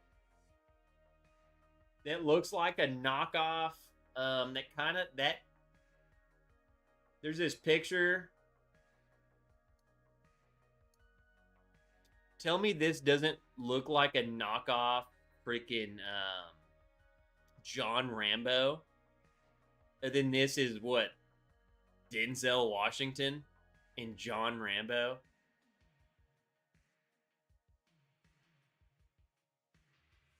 No, it's that guy. It's that guy. Holy crap. I say that guy. I don't know what his name is, but that's him. Are they... The twist is they are in love. I already know the twist. They kiss. Light beer and Brokeback Mountain. I'm about to up my Patreon tier. Guys, I mean, we can start doing stuff like that. Forrest Whitaker. That's it. That's Forrest Whitaker. That's not the twist. Well, I don't believe you. They are in love. That's my guess. I'm gonna watch it now. The Crying Game.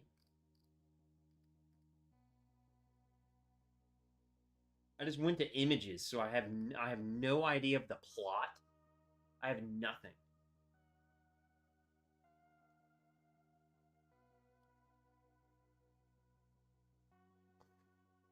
I'm not even gonna look at the plot. I'm just gonna watch. I don't want to know anything. I don't want to have any idea. Except for those two dudes are gonna kiss.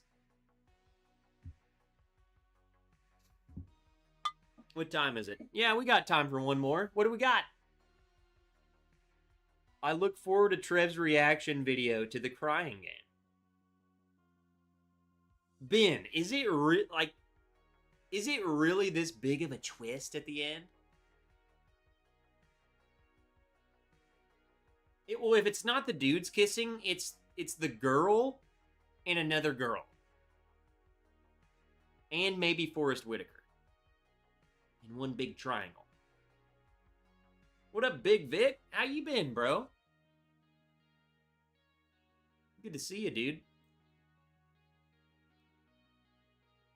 Is the plot the only thing thickening?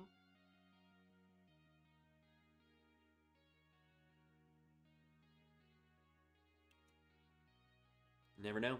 Stag Jr. The only person who said anything is Kevin Campbell, and he says Stag Jr.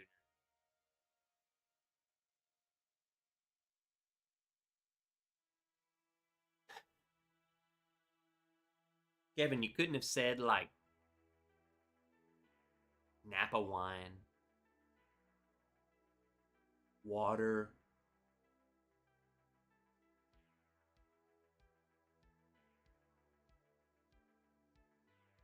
I figured Trev is more of a Jay and Silent Bob guy. I've never even heard of that in my life. That must be a very,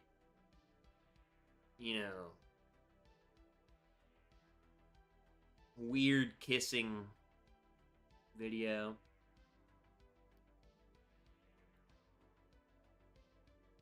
Have you gotten anything new lately?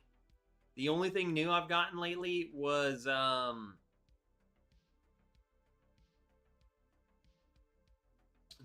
Creek 9, which is not new, but like that's the only bottles that I've replaced. Was Knob Creek and Dickel.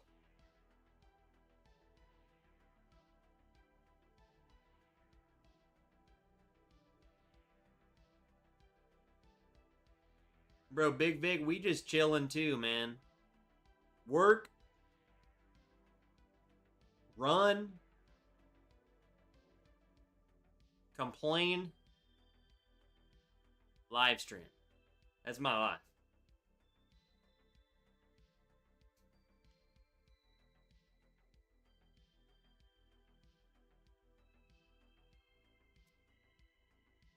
What up, Kevin? Yo, Trev. Happy Friday, nerds. Let's go. Kevin is like on fire right now. He is yelling. Old Fit 7 Bottled and Bond is really good. Well, freaking Joe Thompson said he's got one for me.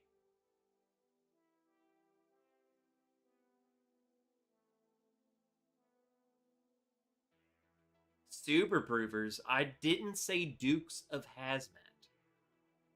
Bro, Wilmington, I don't want no super proof. I don't want super proofers, and I don't want Dukes of Hazmat. I don't want to see colors. I do want to see colors. I don't want to hear colors. I finish the Dickel while watching Brokeback. What a night. We all drinking super proof? Let me see where super proofers is.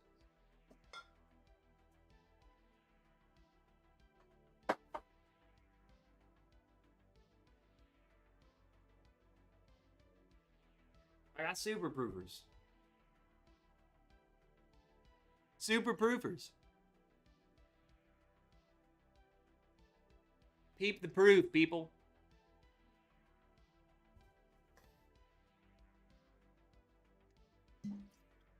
All right, I'll do some super proof.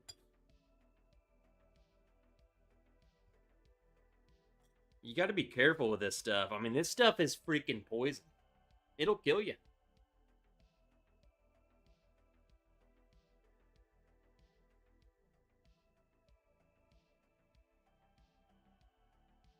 Yo, what up, Andretsky?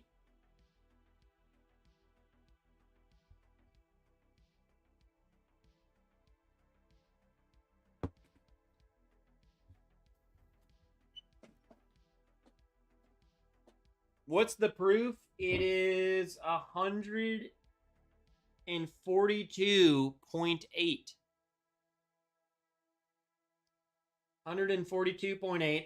So here's the stats on this Wilderness and Whiskey. This was one of our picks we did. It was finished in Jamaican rum in maple barrels. Aged 16 years, 142.8 proof. This crap's wild. This is the most wild thing you've... It's expensive. It's expensive. Or it was. We're sold out of this, right? It's crazy how much stuff we've done that haven't sold out. Like, some things will sell out, others won't. It was not cheap. This crap's wild. You smell it. It smells so good, but it does not smell like it's about to kill you. And this stuff will kill you. What up, Tony Martin? Picked up the Merriweather Cast Strength 125.2 proof this week here in Tennessee. It says on the bottle, available in Tennessee only.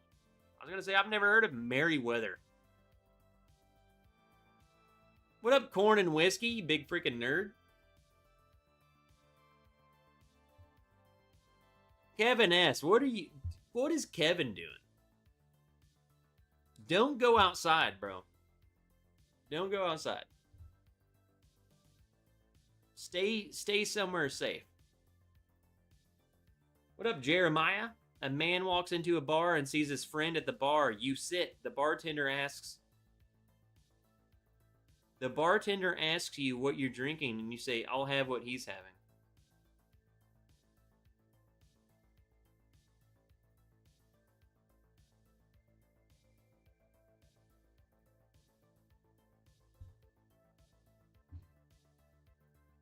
Jeremiah.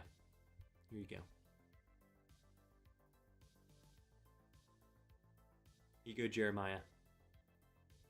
Have what I'm having.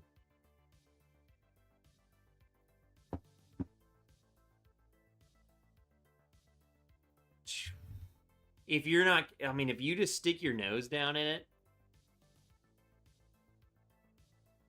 it is sweet, but like you said, Joe says that funky Jamaican rum really hits you. This is a wild beast. It's freaking crazy. Here we go. Cheers, guys. This is my last pour because this is gonna do me in.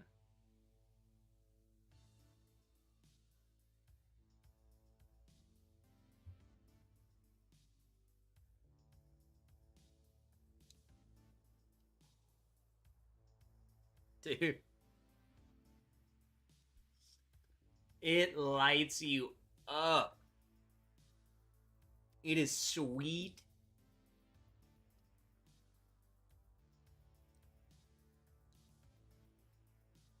It's rye-y. It's rummy.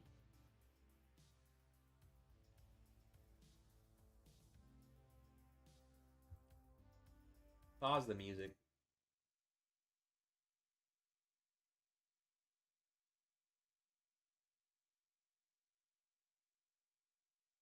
What the freak was that? Hold on, I gotta check the weather radar.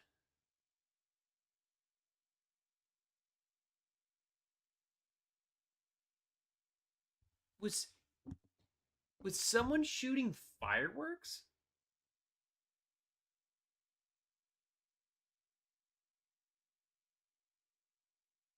I literally just heard like an explosion. Like someone just shot a mortar firework. That was a firework. All right. All right. August 15th. Okay. All right. Gotcha. Not that I care, but what are we doing shooting fireworks?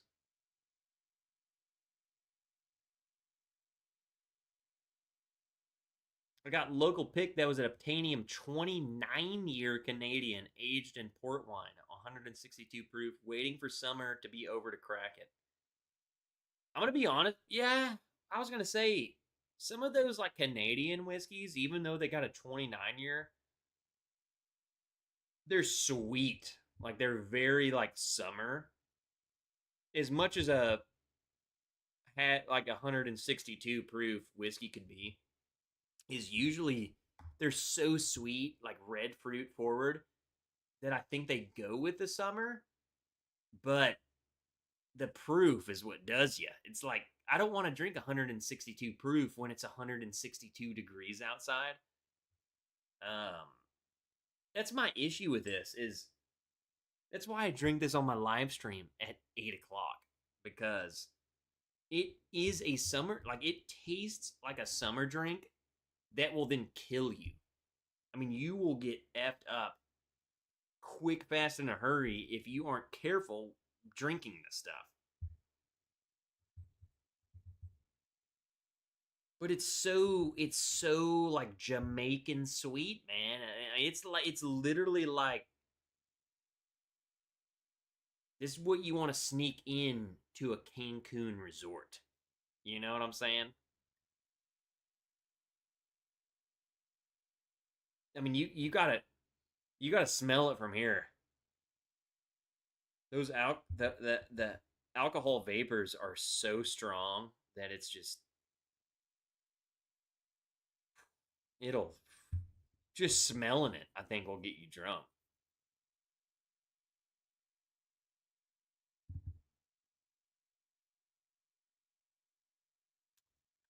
I think we're gonna get demonetized again because we started playing this other channel. I didn't even notice.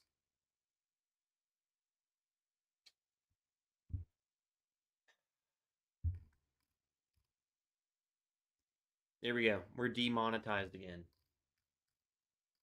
I gotta figure that out. We've been demonetized the last 3 weeks, so highly appreciate you, Joe, for super chatting. Um, you just paid for the 3 minutes that I listened to this dude's song. We're demonetized. F it.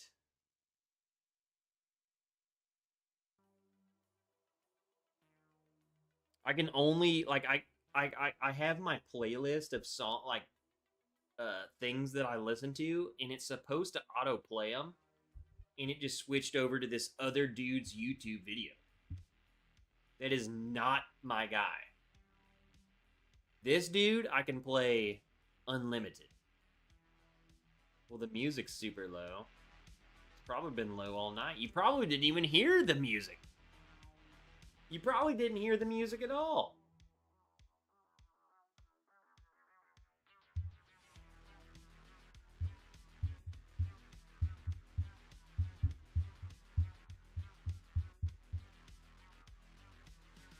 Well, that's what pisses me off even more. You didn't even hear the song.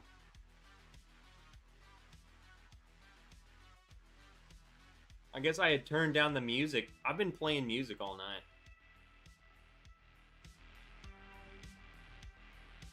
It doesn't matter if you didn't hear it at all. They're gonna hit me. We'll see. We'll see if they hit me. Sometimes they won't.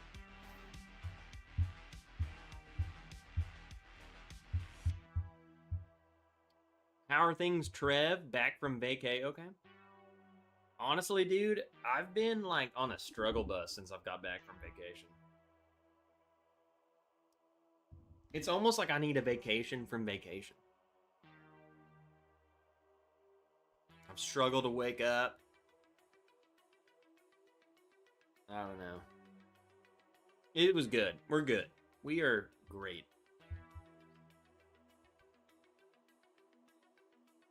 We had such a good time, and I loved it.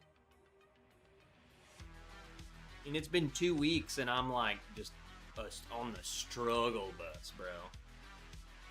The struggle bus is a short bus, and all of the wheels have fallen off. That's what I'm on right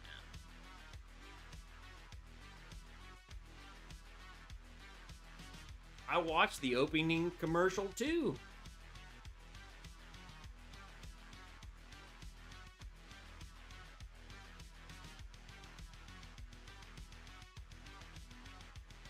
Wife and I just got back from 3 days on the Washington beach.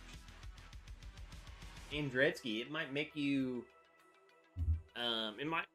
happy to know that I asked Miss Wrench what her favorite, because Olympic is like, Olympic is so diverse. It's kind of like you almost can't even call it one national park. It's that diverse. But I just asked her, what was your overall single trail? Like single, not just like you can't just say, oh, Olympic was my favorite. I said, what was your favorite thing? Like, what was your favorite place, like direct place that we went to? Her answer was Rialto Beach. So up in Olympic, the one of the beaches, that was her favorite thing. Those beaches are, I mean, it's wild up there, dude. I told her when we got to Rialto Beach, I had no idea. Like,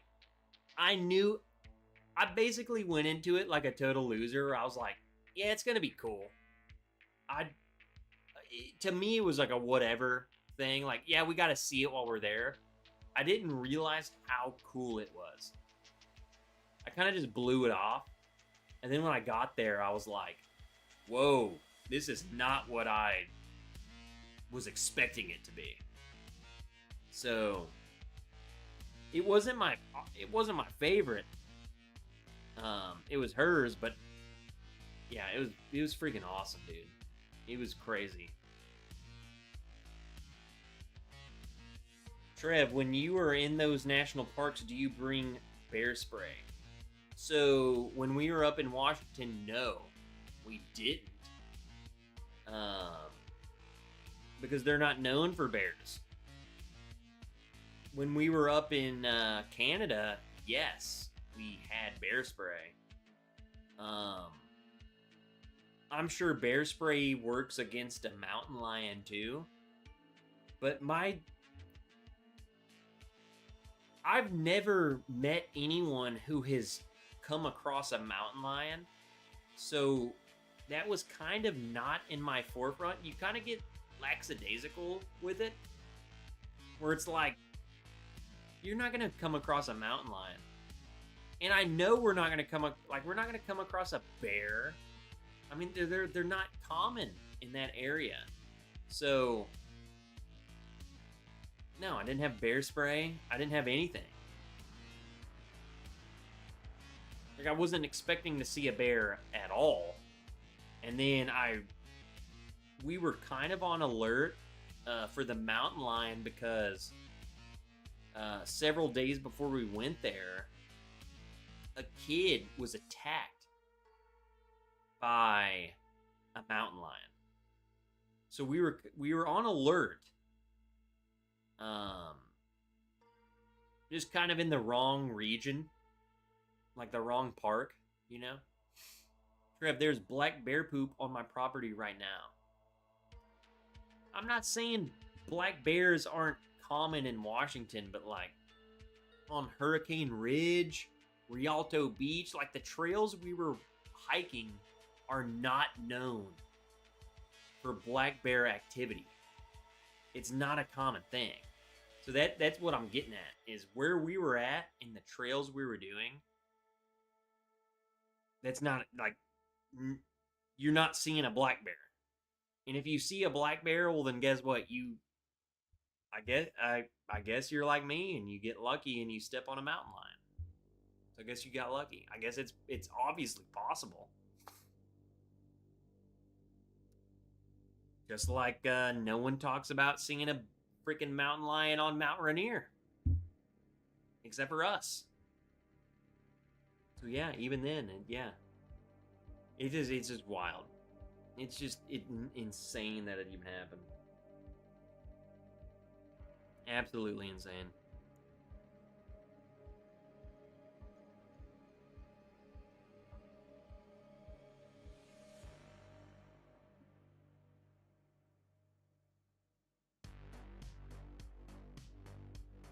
What part of the state you live in, Andretzky?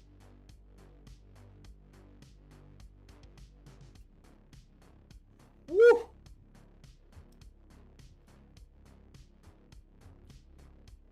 Whoa! What a... Dude, that crap will light you up. What up, Taste and Sensibility? My daughter brought back a bottle of Rocktown on a recent trip to Arkansas. Toasted French oak. Cast strength. Very good. Toasted French oak.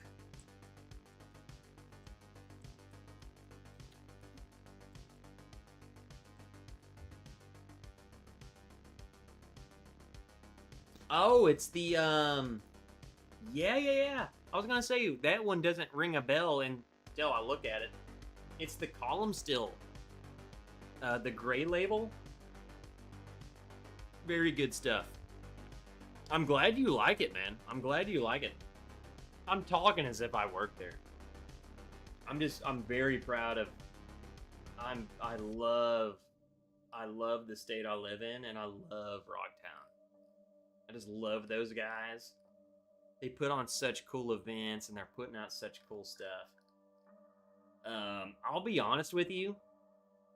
This is just me. Taste and sensibility. This is just me.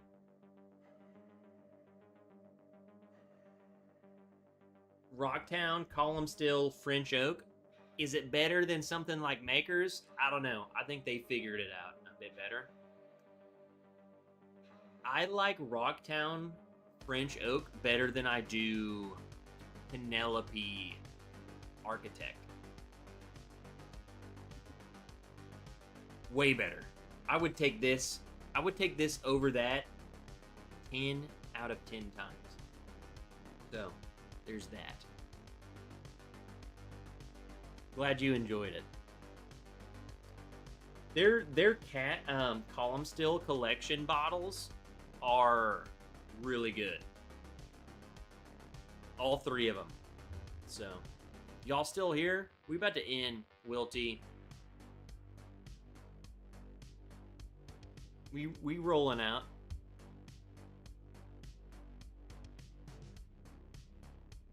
Taste and sensibility, it rings my bell. It's a good freaking bottle, dude.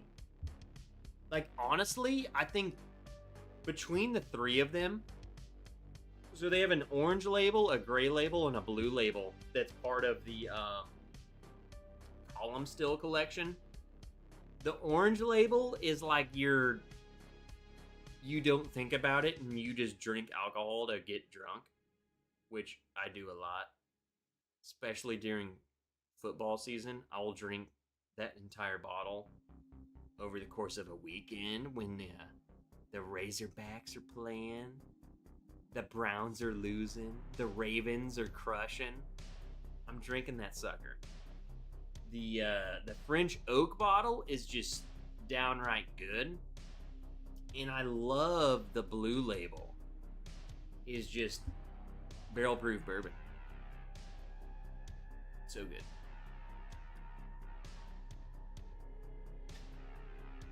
LSU over the Razorbacks. Shut up, Will. You're a liar. The Browns. They're the new... You calling the Browns the new Buccaneers? I don't know. I know most of you don't care about the Browns at all. And you probably only know about them this season because of Shedeur Sanders. They just dropped like a 30-minute video on their YouTube covering their quarterback. It's like if you guys have watched Hard Knocks, if you know what Hard Knocks is, that's all I gotta say. They just dropped a 30-minute video on YouTube.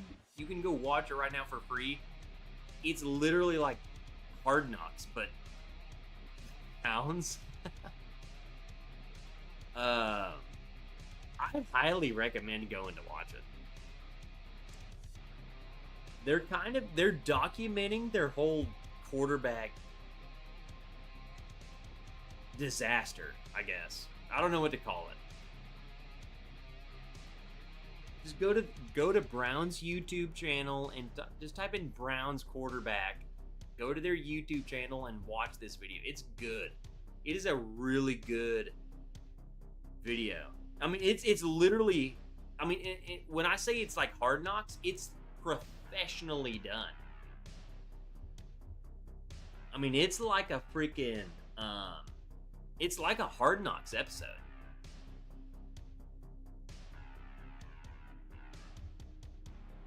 It's not just like people filming for a Browns YouTube channel. It's a good 30-minute watch. Whether you like the Browns or not, if you just like football documentaries,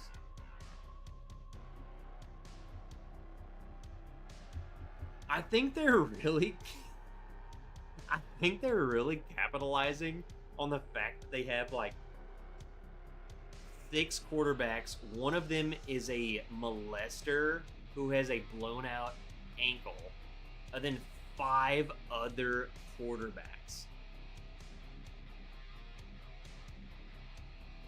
And they're just capitalizing on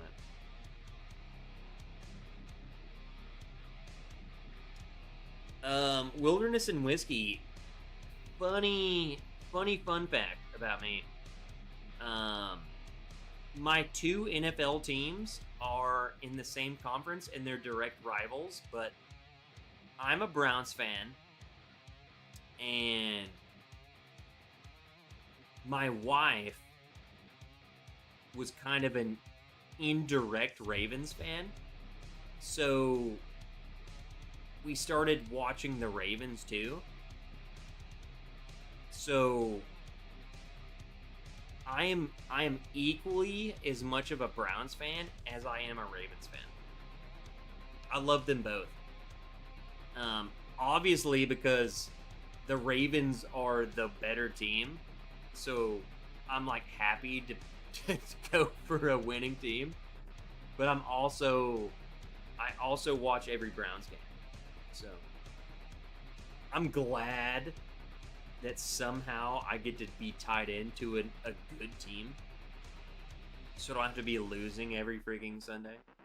But yeah, Browns and Ravens. It's weird. I love and she loves. Nah, she don't watch Browns games. She'll watch every Ravens game. I watch every Browns game. But I also watch every freaking every Ravens game too. Rich, hold on. I saw Rich come in here earlier. Rich Flink. God, Rich. No one knows how to say your name, do they? Rich Flinkbach. What are you, straight out of freaking Munich? Rich Flinkbach. Okay, Rich F. He says you need to check out 1845 bourbons out of Texas. But then he comes back in. Flinchbaugh.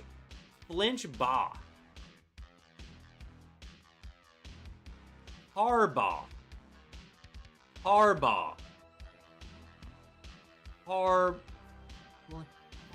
the best coach of all time. Go Ravens. He says, fly, Eagles, fly. There's no way that Rich Blink the Bean Ball comes into my channel and loves the Eagles. Brother.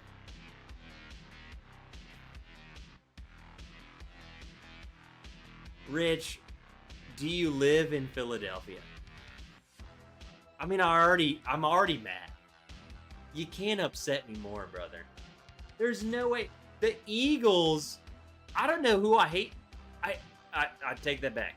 I hate the Chiefs more. I'm like, come on, are we all not so bored of the Chiefs? I'm bored of them. I'm bored. The Eagles are like close second. You know what I'm saying? Like, I'm kind of sick of them too, but like the Chiefs just really got the cake. The Eagles, I'm kind of sick of those. You know, again,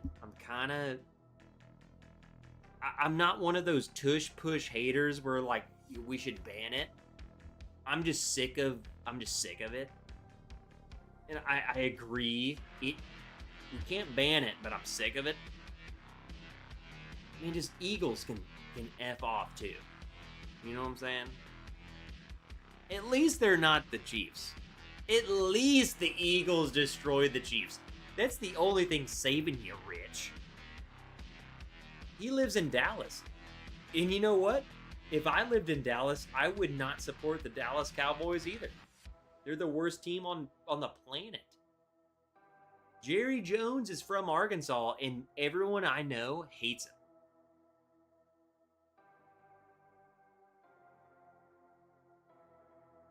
Man, we're going to have to start like a Bourbon Wrench football series. We can just talk about football. Joe Flacco fanboy? Absolutely. I actually, Kraken, it might really piss you off, but I ordered my Joe Flacco Browns jersey from China a couple weeks ago. So that means I'll get it in a couple weeks. I have a Joe Flacco Browns jersey coming, Kraken. It's going to piss you right off. Whenever it gets here. I mean, it's gonna be like a month. Shane Falco. Oh god, the Shane Falco.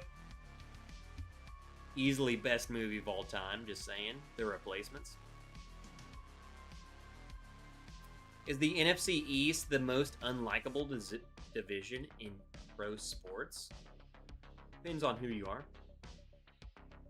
Rich says, Trev, where do you live? I am new to your channel. Brother, Rich, I live in Arkansas. So I have zero... Rich, I'm going to tell you right now. Let me give you a quick rundown of Arkansas and the teams that I support. Every single person in the state that I live in supports, I would say... I don't know, it's kind of changed recently. It used to be majority of this state was Dallas Cowboys fans. Majority. I would say 80, and then the other 20 is just whoever the freak you want. Ever since the Chiefs have been winning everything, I mean, come on. People are fair weather fans. They go for whoever wins. I would say majority of the fans now are Chiefs fans, and then you have a little bit of Cowboys fans who are like true fans.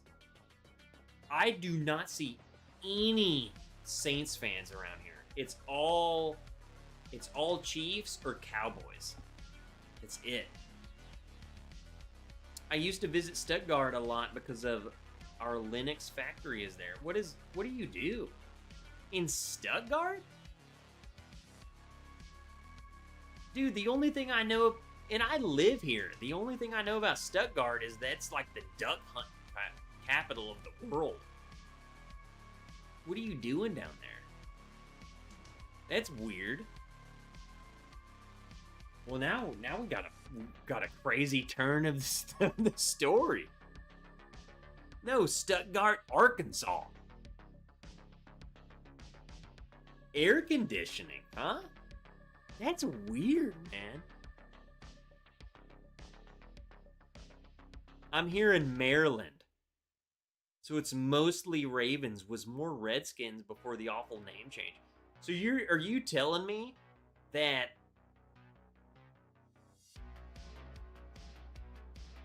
so when the Redskins changed to the Commanders, like, did people really just say F this and they went to, like, Baltimore?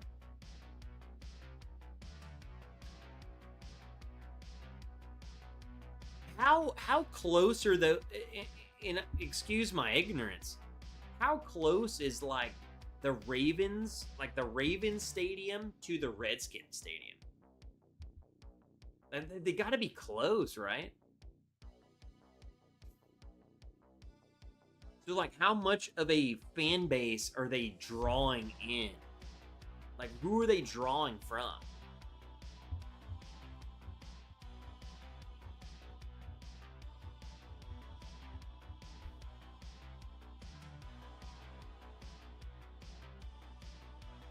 It's just over an hour.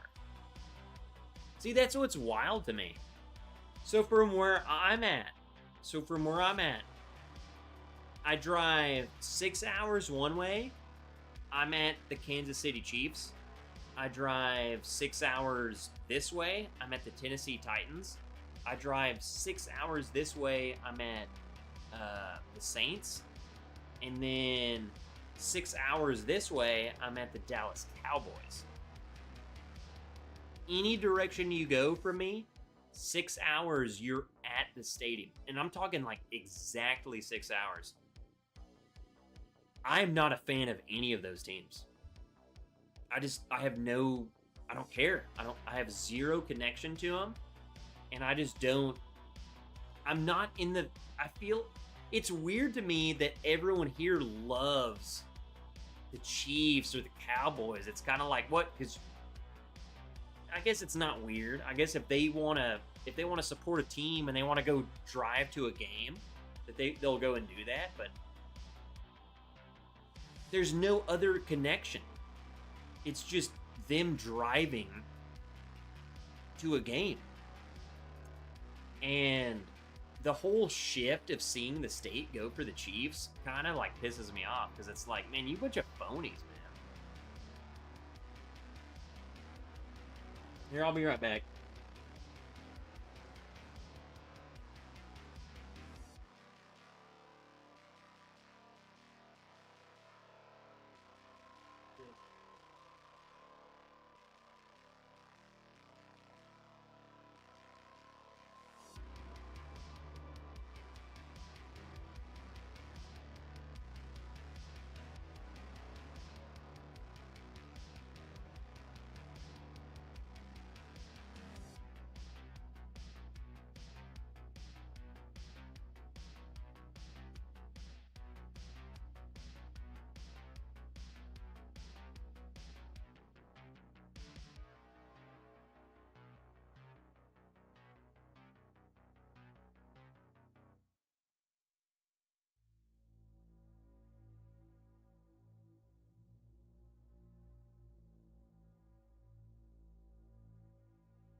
Had to piss. What up, Paul P? Happy Friday. Just got back from dinner. It was a wine kind of night. Bro, I'm kind of done. I'm not even going to drink bourbon. I just kind of don't even care. I wish I had some wine right now. David Goldman. Whack Zap? The freak? David Goldman? What have you been up to, bro? What up, Martin?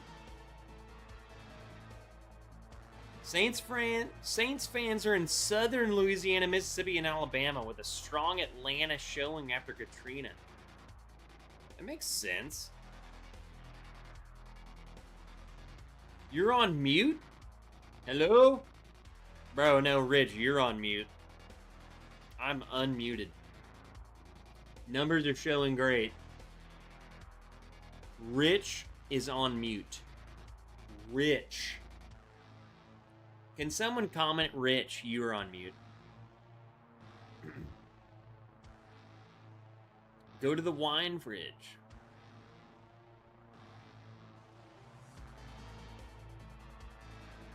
I think I finished the wine I have the other night, to be honest. No, I gotta run. I gotta run in the morning, man. Do super chats go through unmonetized? What do you mean?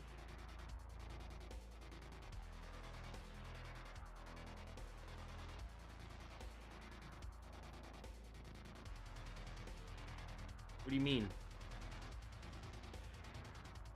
Rich says can't hear you.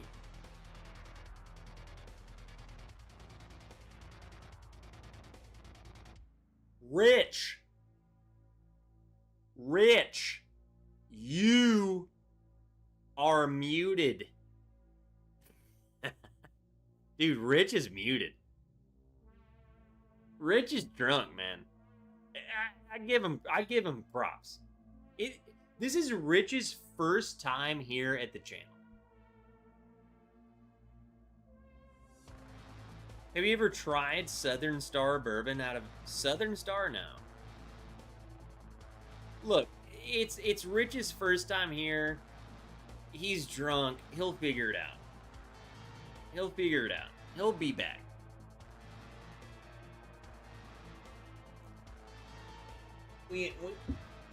Look, Rich, come on. He'll figure it out. He'll learn it. I bought a wine last week, but only because it's named Martin's Pickup. It's from Australia. It was alright. Australian wines, Martin, are usually not my favorite. They're too hot. They're too hot. I would never, like, if you're not into wine, I would never, and, you know, there's probably some wine snobs out there who would disagree with me, but for the average loser like us, me, Martin, you're a loser. I would never recommend a Australian wine. It's too hot. The hot weather makes the grapes too hot. It's too alcohol forward. I would just never ever tell any of you to, if you're trying to get into wine, that would never be my first. It's the equivalent of being like, hey, I want to get into bourbon. I've never had a bourbon. And then all of a sudden they're like, yeah, well, here, try Super Proofer's Hazmat. You know, it's like, why? What are we doing? No. I mean, it's gonna ruin you. It's gonna ruin your whole idea of whiskey. Imagine the first time you've ever had whiskey, it was freaking Hazmat. Would you ever keep drinking whiskey? I mean, it would kill you.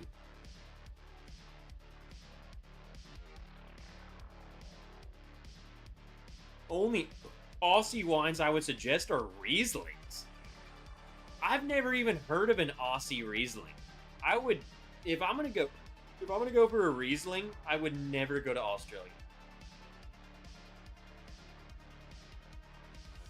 German Rieslings are cheap and they're the standard. And then I would go Pacific Northwest.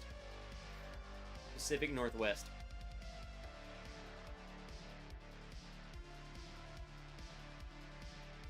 Go up to Oregon, Washington, Riesling. Or even, because we don't really get them here, but if you're in this part of the country, New York Rieslings. Do a New York Riesling. We had some Aussie Shiraz. Again, Paul P. Totally agree. Totally agree. Again, I would not suggest... Like, if you're talking about someone who's starting out, we're trying to, like, pop some cherries here, you know what I'm saying? Like, we're trying to make it romantic and, like, you know, like, pop your cherry. Aussie Shiraz is good. I don't know if that's the first wine I would, like, oh, yeah, go try this. I don't know if I would do that.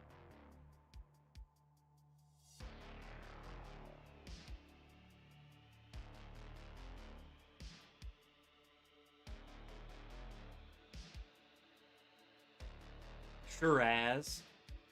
Yes. What do you want, Shiraz?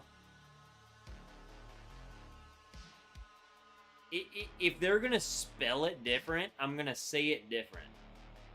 It's not Syrah.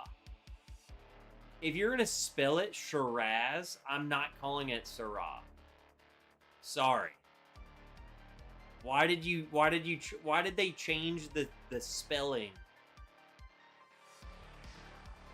I'm just saying, that just might be me, Paul.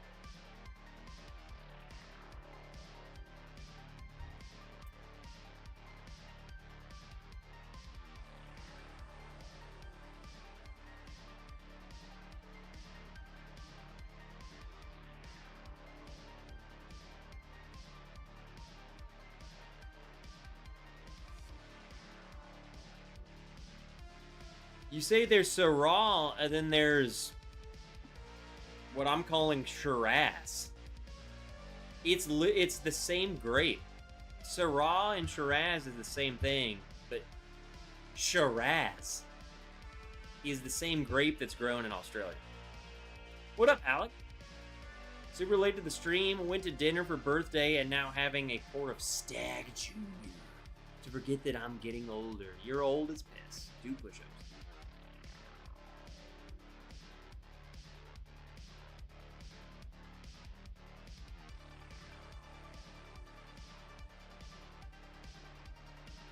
Syrah and Shiraz they're the same thing.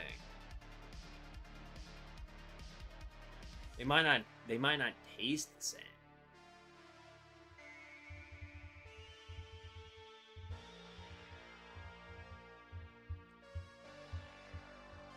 Start with Riesling or Gewürztraminer. Great way to start the journey. I would always say the safe bet and the easier bet's Riesling. You can go to any liquor store and find Riesling. Gewürztraminer is a little bit harder to find and like a little bit more nuanced. Riesling. Just go grab a Riesling, bro. Throw it in the fridge. Should we mention Petite Syrah? Bro. No. I ain't that fancy into wine. Chill. Come on, Kevin. What? Let me guess, Kevin. Oh, Kevin, you must live in, like, Napa Valley.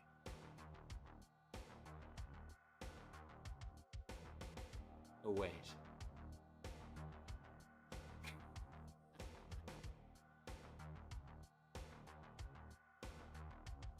Like whiskey, start with the sweet stuff first. Pinots, rosé. Abso-freaking-lutely. Never dive straight in. I would say, like, I would even branch into, like, I would always encourage people to, like, start with, like, Italian wines, man. Like Pinot Grigio, friggin' Chianti. Now, if you want, like, a red wine, I don't know. Some people need to be started out as, like, straight-up Moscato. That's where you need to start, is Moscato. But moving out from there, yeah, you can... I would definitely go... I would go Pinot Noir before you went Cabernet. And then even, like, I would even throw Chianti with it. Go Chianti or grab a bottle of both. If you don't like grab a bottle of Pinot Noir and a bottle of Chianti, and they're totally different, and see which one you like. White wines, I would definitely start with like Riesling, because it's sweet, but it's legit. It's not like Moscato. It's not some bullcrap.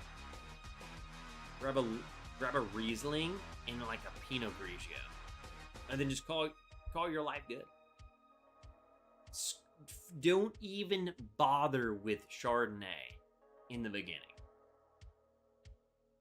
This is it's a whole problem. We ain't even trying to solve it.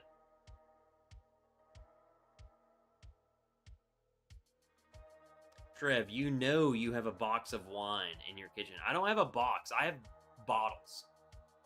So you see how I have this? I have a wine thing in my kitchen right now. I have a lot of wine. I drink a lot of wine. I love wine. Love wine.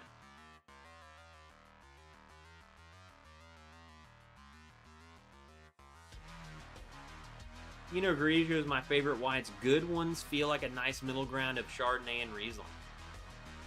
Exactly.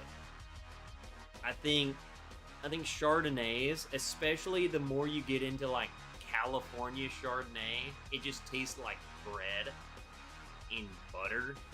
They're just gross. I'm sorry. They're disgusting. Riesling is very sweet. Pinot Grigio is like the middle ground of I'm not that sweet, but I don't also taste like a piece of bread with butter on it. Chianti. I think Chianti is one of the best red wines of all time. I think the scriptures, I think the Bible literally talks when they're talking about wine, I think they're talking about Chianti. Teddy, I agree with you. Sangiovese is definitely the grape that Jesus used. Period. The best that is my favorite grape is the Sangiovese. Chianti, Barolo, Brunello, Sangiovese is the Jesus Christ of grapes. I think that's what Last Supper was Sangiovese. Period. When are you coming back to Cat's Eye? I don't know. I need to make a trip back up there. Maybe one of their whiskey fests?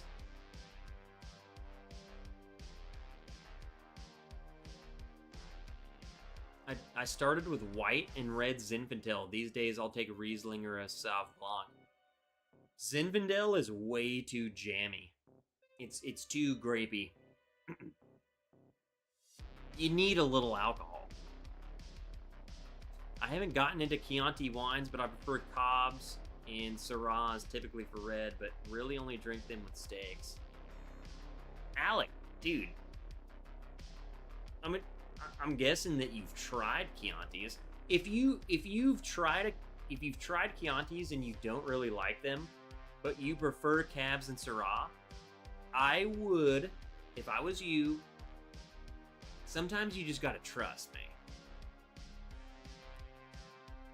If you've tried Chianti and you haven't been able to get into it, I would go to your store that has like a huge selection of wine, and I would find you like and hear me out.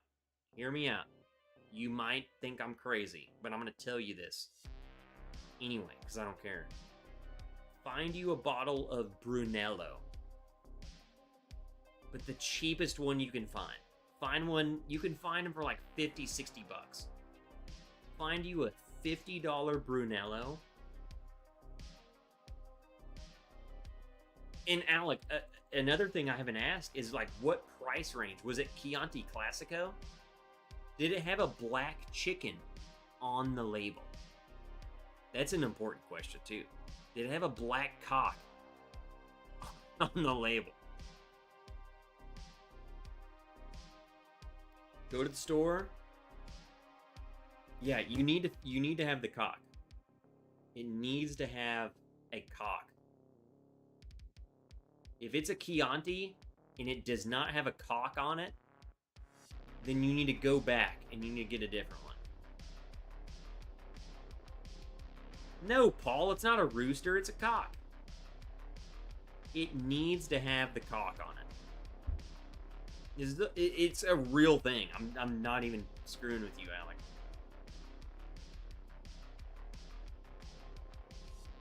If you've tried the cock, if you've tried Chianti cock, and you still don't like it, I would say your Hail Mary, and I don't even really think it. I think it's like a Hail Mary to a wide open receiver.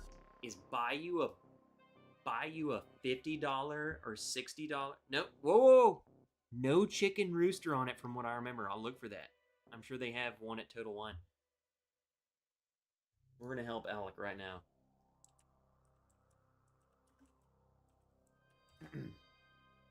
So look, I'll show you. So, we're not even kidding. So, this is their logo, and you'll see them. So when you go get a bottle, it'll literally on the neck tag have this rooster on it. Right here. This is Chianti Classico. And I don't want to be like a hold my finger up type of dude, but when you see this little rooster on there, it's if you don't like this Chianti, then you just don't like Chianti at all, okay? Is what I'm saying. This is the telltale sign of, like, this is the best Chianti you can get. And if you don't like it, then Chianti's not your thing, period. Don't grab you a $15 Chianti. You can find, like, $30 bottles, $25 bottles with this little black cock on there. I love a $20 black cock. It's good. It needs to have the little chicken. So,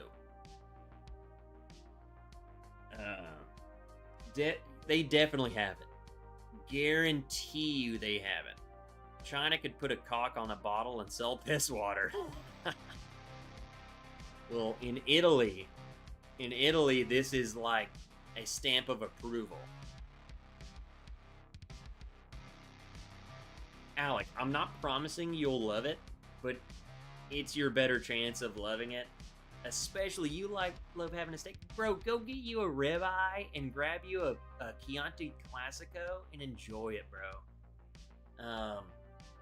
My next thing would be to get the Brunello right here. The Brunello di Montalcino. They probably, if you have a Total Wine, they probably have a Brunello di Montalcino for like 50 or 60 bucks. I'm gonna tell you right now,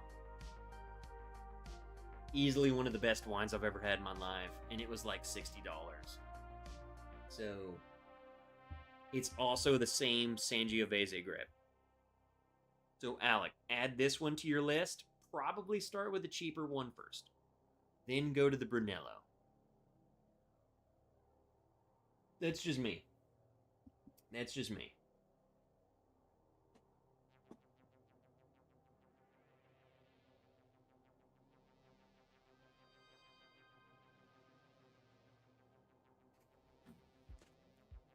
Total Wine by me has a Brunello for 45, bro.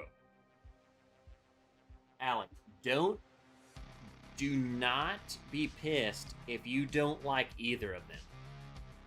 Okay? I'm gonna tell you a Brunello for 45. I'd buy that. I'll buy that tomorrow. Cook me a steak up with that. Call it a day.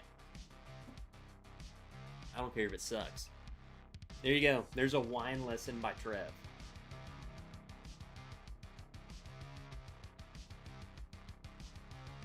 You know what I would do, Alec? and this is just me. Um, drink the Brunello with the steak, and then drink the Chianti. I mean, I don't know if you just drink wine by itself. Like, I'll just pour wine for the heck of it and drink it. Chianti to me is much more of like the drinking. I just want to drink a bottle of wine. The Brunello is like, I want to pair this with a steak. Oh, Alec, I've spent much more on Napa Red blends that I've not liked at all. Definitely worth the price to try for recommendation. I am like almost anti Napa Valley just because of the price. There's no reason for these bottles to be $80, $150. It's the same crap. They're total ripoffs. There's some good ones. Kevin Campbell gets me some good ones from Napa, but most of them are just overpriced for what they are. Overpriced. Totally overpriced. The ones with the cock on them are more advanced. How far are you running tomorrow? I think we're going to do 6. We might even do a little more. 7 or 8. Nothing too long. We're not going to go 10 plus. So the route my buddy sent me was 5 miles. And I was like, bro, I want to go at least 6. I don't want to do 5.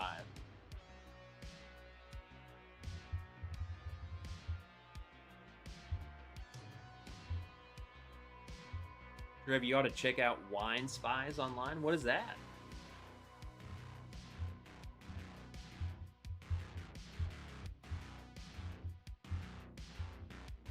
How come I'm always getting wet?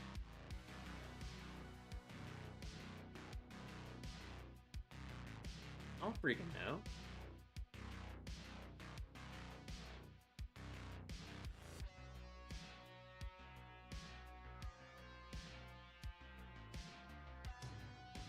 What up, Fly Fisher?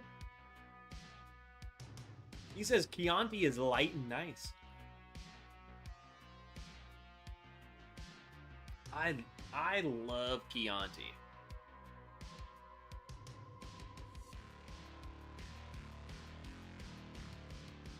I mean, I'm also, though, like, Alex tried Chianti and he didn't like it, but I'm like, you give me the cheap Chianti and I like it, but you can definitely see the difference.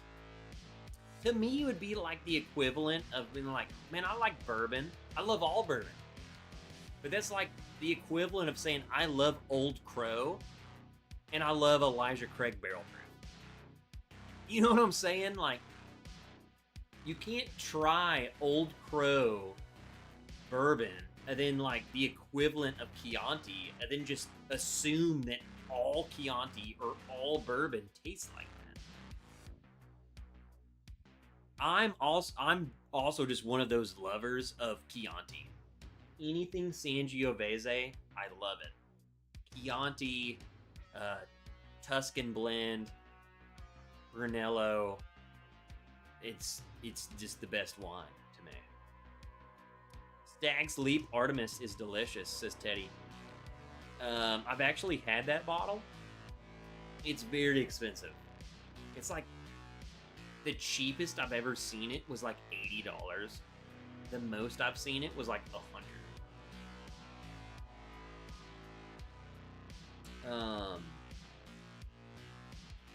It's funny that you mentioned that bottle, Teddy.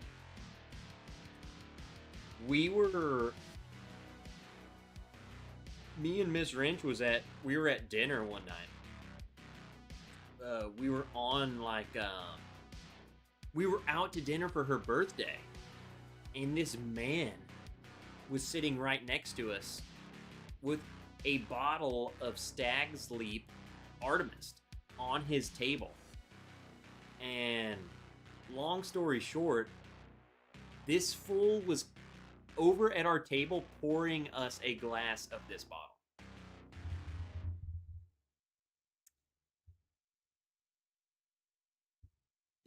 I'm not making this up. Only time I've tried it was this man by himself. I think he was just drunk and wanted to hang out with people, but what up, fuck? Fat corn. Hello, everybody. The shenanigans haven't ended yet. I was promised endless shenanigans. Now, we're about to end right here. Hannibal Lecter liked Chianti. Well, for a good reason. You picking up a bottle of Crown Royal chocolate? Freak now. Trev, give me a beginner wine for a bourbon stout drinker.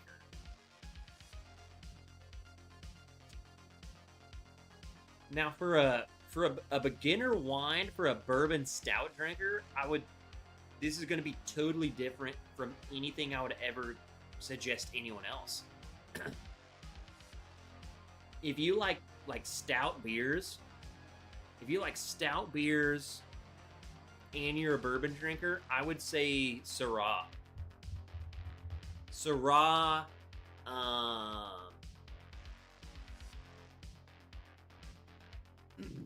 let's just find like a basic one. Like Total Wine Syrah. I would say Syrah. I would say even what am I trying to think of?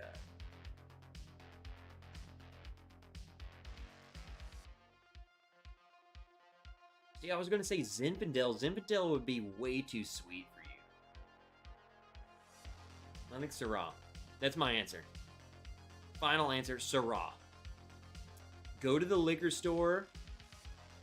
No. Wine aged in bourbon barrels, I think it's trying to gimmick people into wine. I think you just need to have I think you just have legit wine. Just drink wine. Corgi, he says, I don't like Zinfandel. No, I wouldn't think he would. Like, none of that made me think. I'm thinking of dark. You need a spicy. You need a wine that's not too sweet, but it's not, like, bitter. Yeah. Syrah. That's go find you a cheap Syrah. I'm gonna tell you right now. I don't know if you have like a Sam's Club or a Costco. Shiraz, we already got made fun of. Shiraz and Syrah are the same thing. Shiraz is Australian Syrah. They probably taste totally different, but it's the same grape. It's the same exact grape, just grown in Australia. Corgi, if you have Grenache, that would be a good one too. Grenache, Syrah. I'm thinking of like a Syrah kind of. I wouldn't say it's spicy. Like when I say a bourbon spicy is different than when I say a wine is spicy. It has like a kick to it. It's not as sweet, and it has like pepper spices to it. And I think for someone like you, I think you would enjoy that more than something sweet and grapey. I think you would like that. Grenache is like that. I don't know, Flatfish Rod. I don't know, Corgi. I don't think I would recommend him a Pinot Noir. I think Syrah is the way to go. I think that would be the easiest thing for him to find, too. Because if I start saying, well, if I start naming some French village, you get overwhelmed real quick. Literally go into your store and look at the wine section. It's crazy.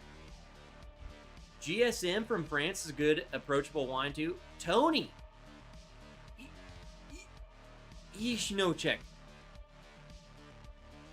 Tony, I tried, brother. What am I trying to think of? I'm kind of drunk. Let me look at it. It's the French region. I'll find it. French red wine. Let me just do French red wine region.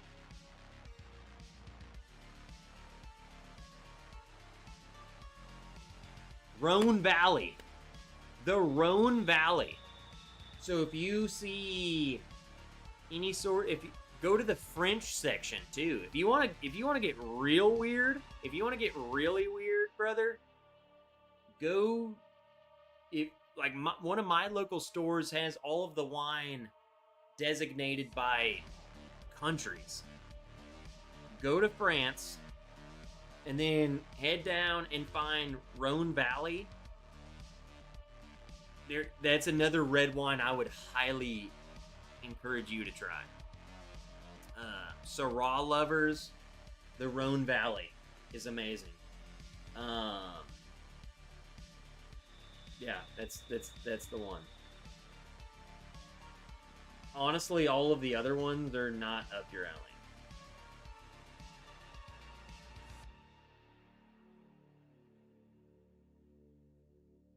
Trev, you need to get into more California wines. Dude, I drink a lot of California wines, bro. They're just... My issue with them is that some of them are really good, but a lot of them are way overpriced for what they are compared to what I can get. Like, I can go to the store and get a Rhone Valley, a Beaujolais Village, I can get Chianti, I can get Pinot Grigio, and they're like $20 to $15, and then I go to Napa Valley and I'm paying $60, $70, and they're not that much better. They're just they're too much money for what they are compared to what I can get. Text me recommendations and I'll try them. Kind of drunk now. Totally fine, brother. I'll text you, bro. I'll text you. Mrs. Paul P. We turned this into a full-blown wine show. We were talking beer earlier, bourbon, and now wine.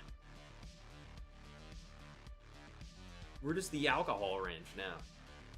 And I'm drinking, someone asked, what are you drinking? I'm drinking this cheap old bottle of Dickel because it's delicious. It's age-stated 8 years, and it's really freaking good.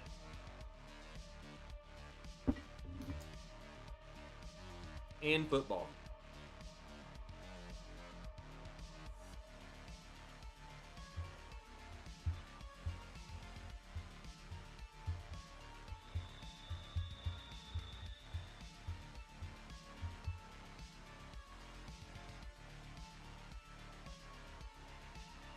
I'll have to bring you some wine from Ensenada, Mexico.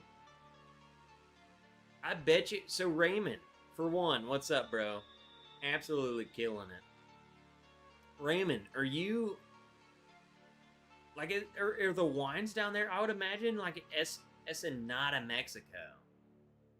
I would imagine it would be more like, darker red wines. Like,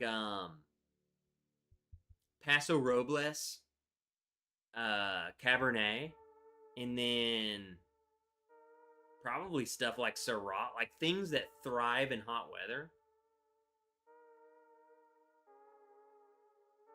Like a deep-bodied red wine would probably thrive down there. Zero white wine. It's a well-rounded live stream. You should make your own wine. Multifaceted channel. Honestly, guys, I've kind of been struggling with what the freak I want to do. I've really been looking at expanding, like doing other things. Just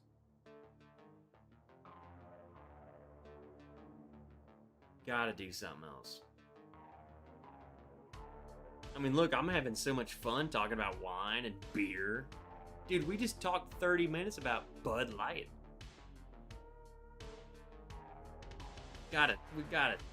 We gotta change it up for my own health.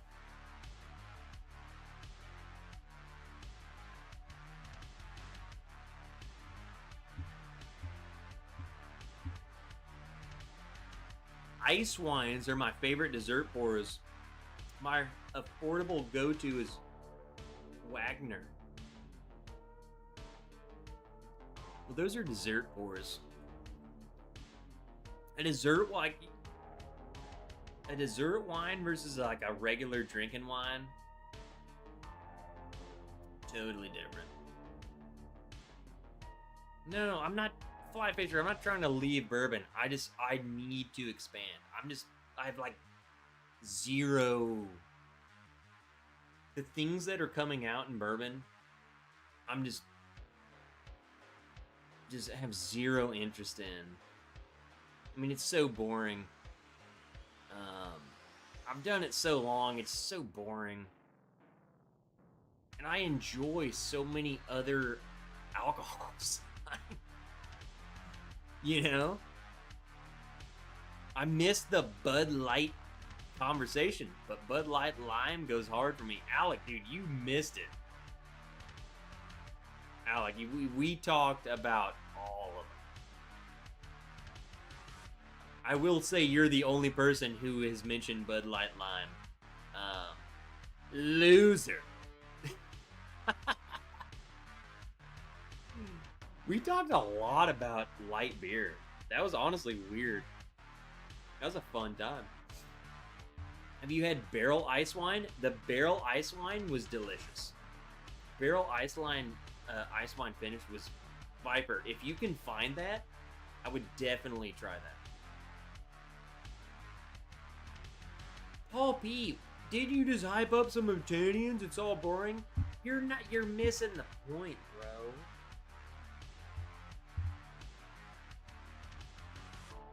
Paul, I love bourbon and I drink it all the time. Obviously. But it's so, like, how many times can I just come out with, hey, here's a new review video? You know, like, it's boring. My favorite thing to do is have a live stream with you guys and I can hang out and we can just talk about whatever we want. Editing a video on, like, I'm sorry, but some of these people spend hundreds and thousands of dollars on, like, there are channels that you watch who spent an ungodly amount of money to get an Eagle Rare 12 year before anyone else, just so they can have a video out before anyone else. I'm so far beyond that. I don't even care anymore. But there are people who will go so far out of their way to get the newest thing just to be the first to review it.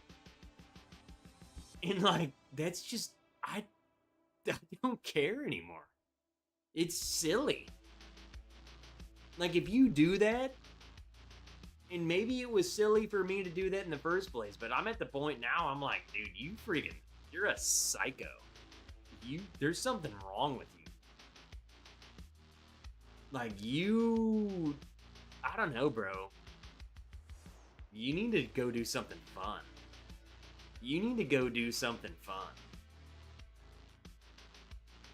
Sleep with your wife. Freaking go on vacation. I don't know. Do something. You can't be spending $1,000 on a bottle to review it. You know, it's just silly, man. Just silly. Can we get a live stream with you? A beer or wine or bourbon with some chat interaction. Dude, if you guys would watch, I would do it. I've already been looking at, like, trying to expand this. Because I can't keep doing that. there's nothing new coming out that's interesting. Everything that's coming out, it's freaking allocated, and you got to go stand in line, and then you don't even get it.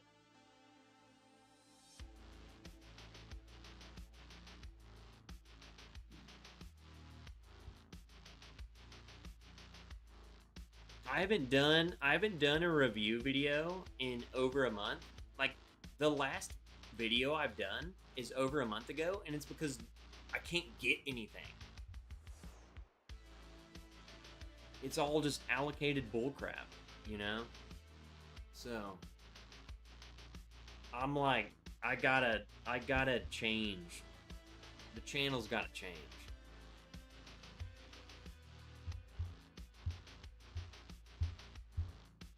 And don't get me wrong, I'm passionate. I'm passionate about wine. Dude, we had a 30-minute talk about Bud Light. You know, I love some cheap beer. I don't know. I think we gotta expand from the bourbon wrench to the booze wrench. I don't know. I'm not gonna try and rebrand my channel, but it can't be just bourbon. It's so boring. It's just so freaking boring right now. Everything is $600 bottle this, $7,000 bottle that. Freaking, it's just boring, man. Nothing new's coming out. This is boring. Boring. F woke Bud Light. I didn't say it, Andretzky did.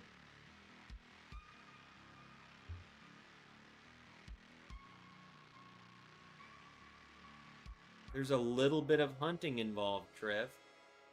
You know what, Paul?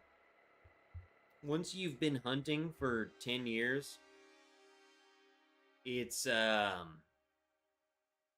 gets old really quick. I've been hunting for, I don't know, probably 8 years now, where I'm like full-blown hunting. And there's only so many times I can drive into a store and be like, so I go to work all day. I wake up in the morning because I have I'm honestly like focusing on all these other goals. I wake up to go run, and then I go to work. I'm exhausted. I mean, I just ran like 10 miles, and then I go to work. I ain't leaving work to go hunt, bro. I just ran 10 miles, and then I go to work, and then I'm leaving work. Like, I ain't gonna go hunt. Which, yeah, I mean, I get it. It takes, like, you need to go hunt. If you want to get bottles of bourbon, you gotta go hunt. But I'm also like, F it. What the frick you mean? I'm gonna go home. Hang out with my dog and my wife. Like, I don't know. I'm just so over the hunting, bro. I'm at the point where I'm like, F hunting, and I will go to 1 or 2 raffles a year, and if I get something, I get something. That's where I'm at. That is literally where I'm at.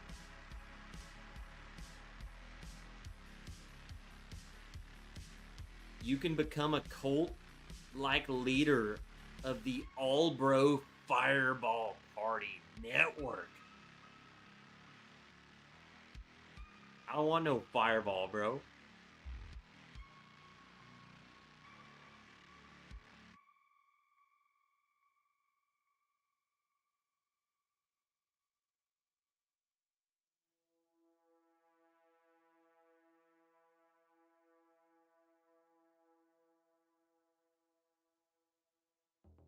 I just get what I like lately, and if I get lucky, then so be it. Refuse to pay secondary.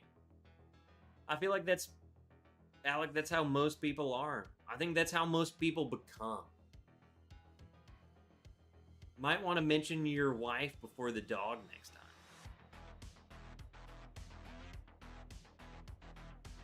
I paid thousands of dollars for that ring. I can put Willow before Sarah, okay?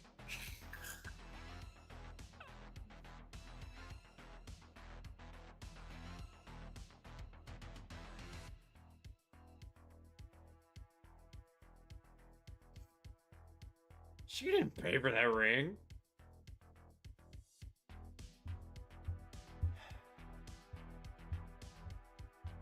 All right, guys. I gotta wake up. I gotta go run in the morning. So I'm out of here.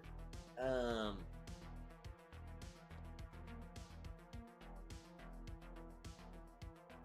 can't promise you nothing. At this point, I keep saying like I want to do a Patreon back porch sipping. It's too hot. I can't promise you anything. If it happens, it happens. If it doesn't, it doesn't. That's all there is to it. You know, at this point in the summer, I can't tell you nothing.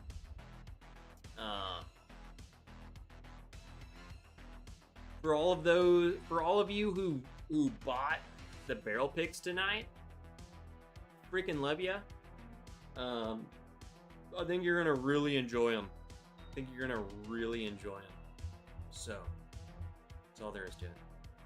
That's it. Great to hang out with you again. This is why I do it. Hanging out with you guys. I freaking love it.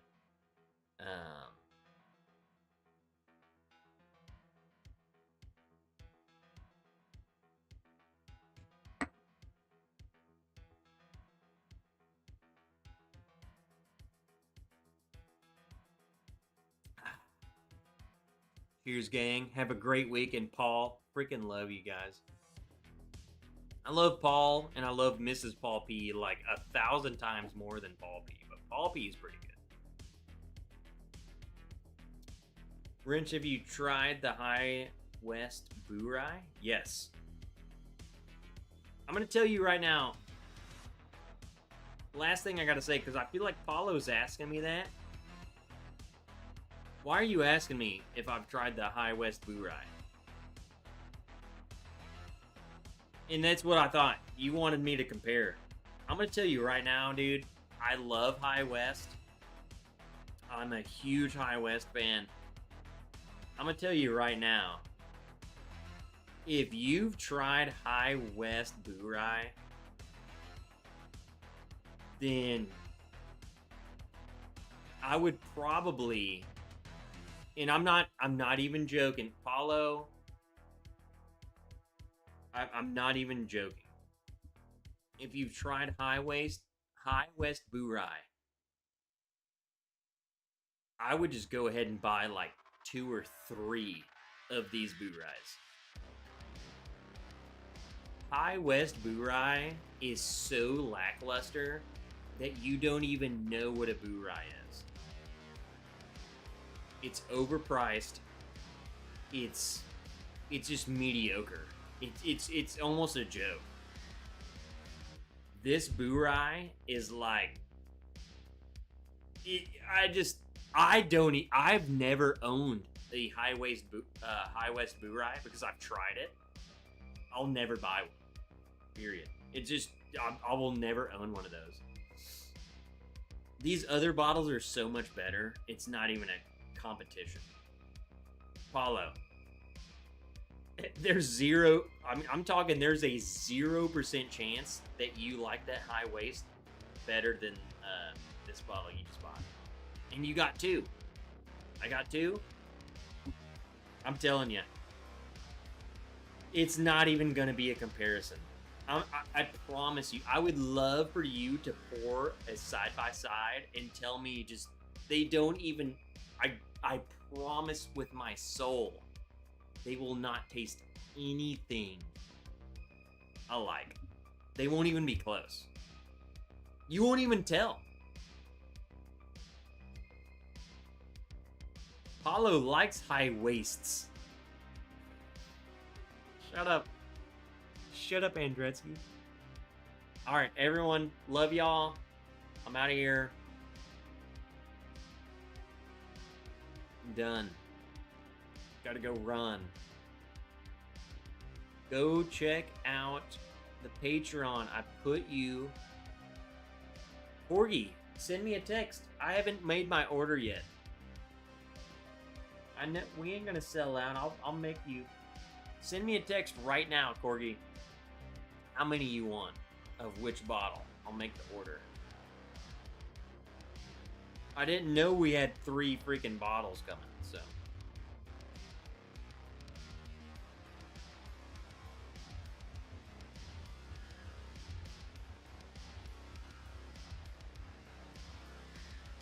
Alright, guys. Freaking love y'all. I might actually have a real life video for you next week. I fixed my video editing, and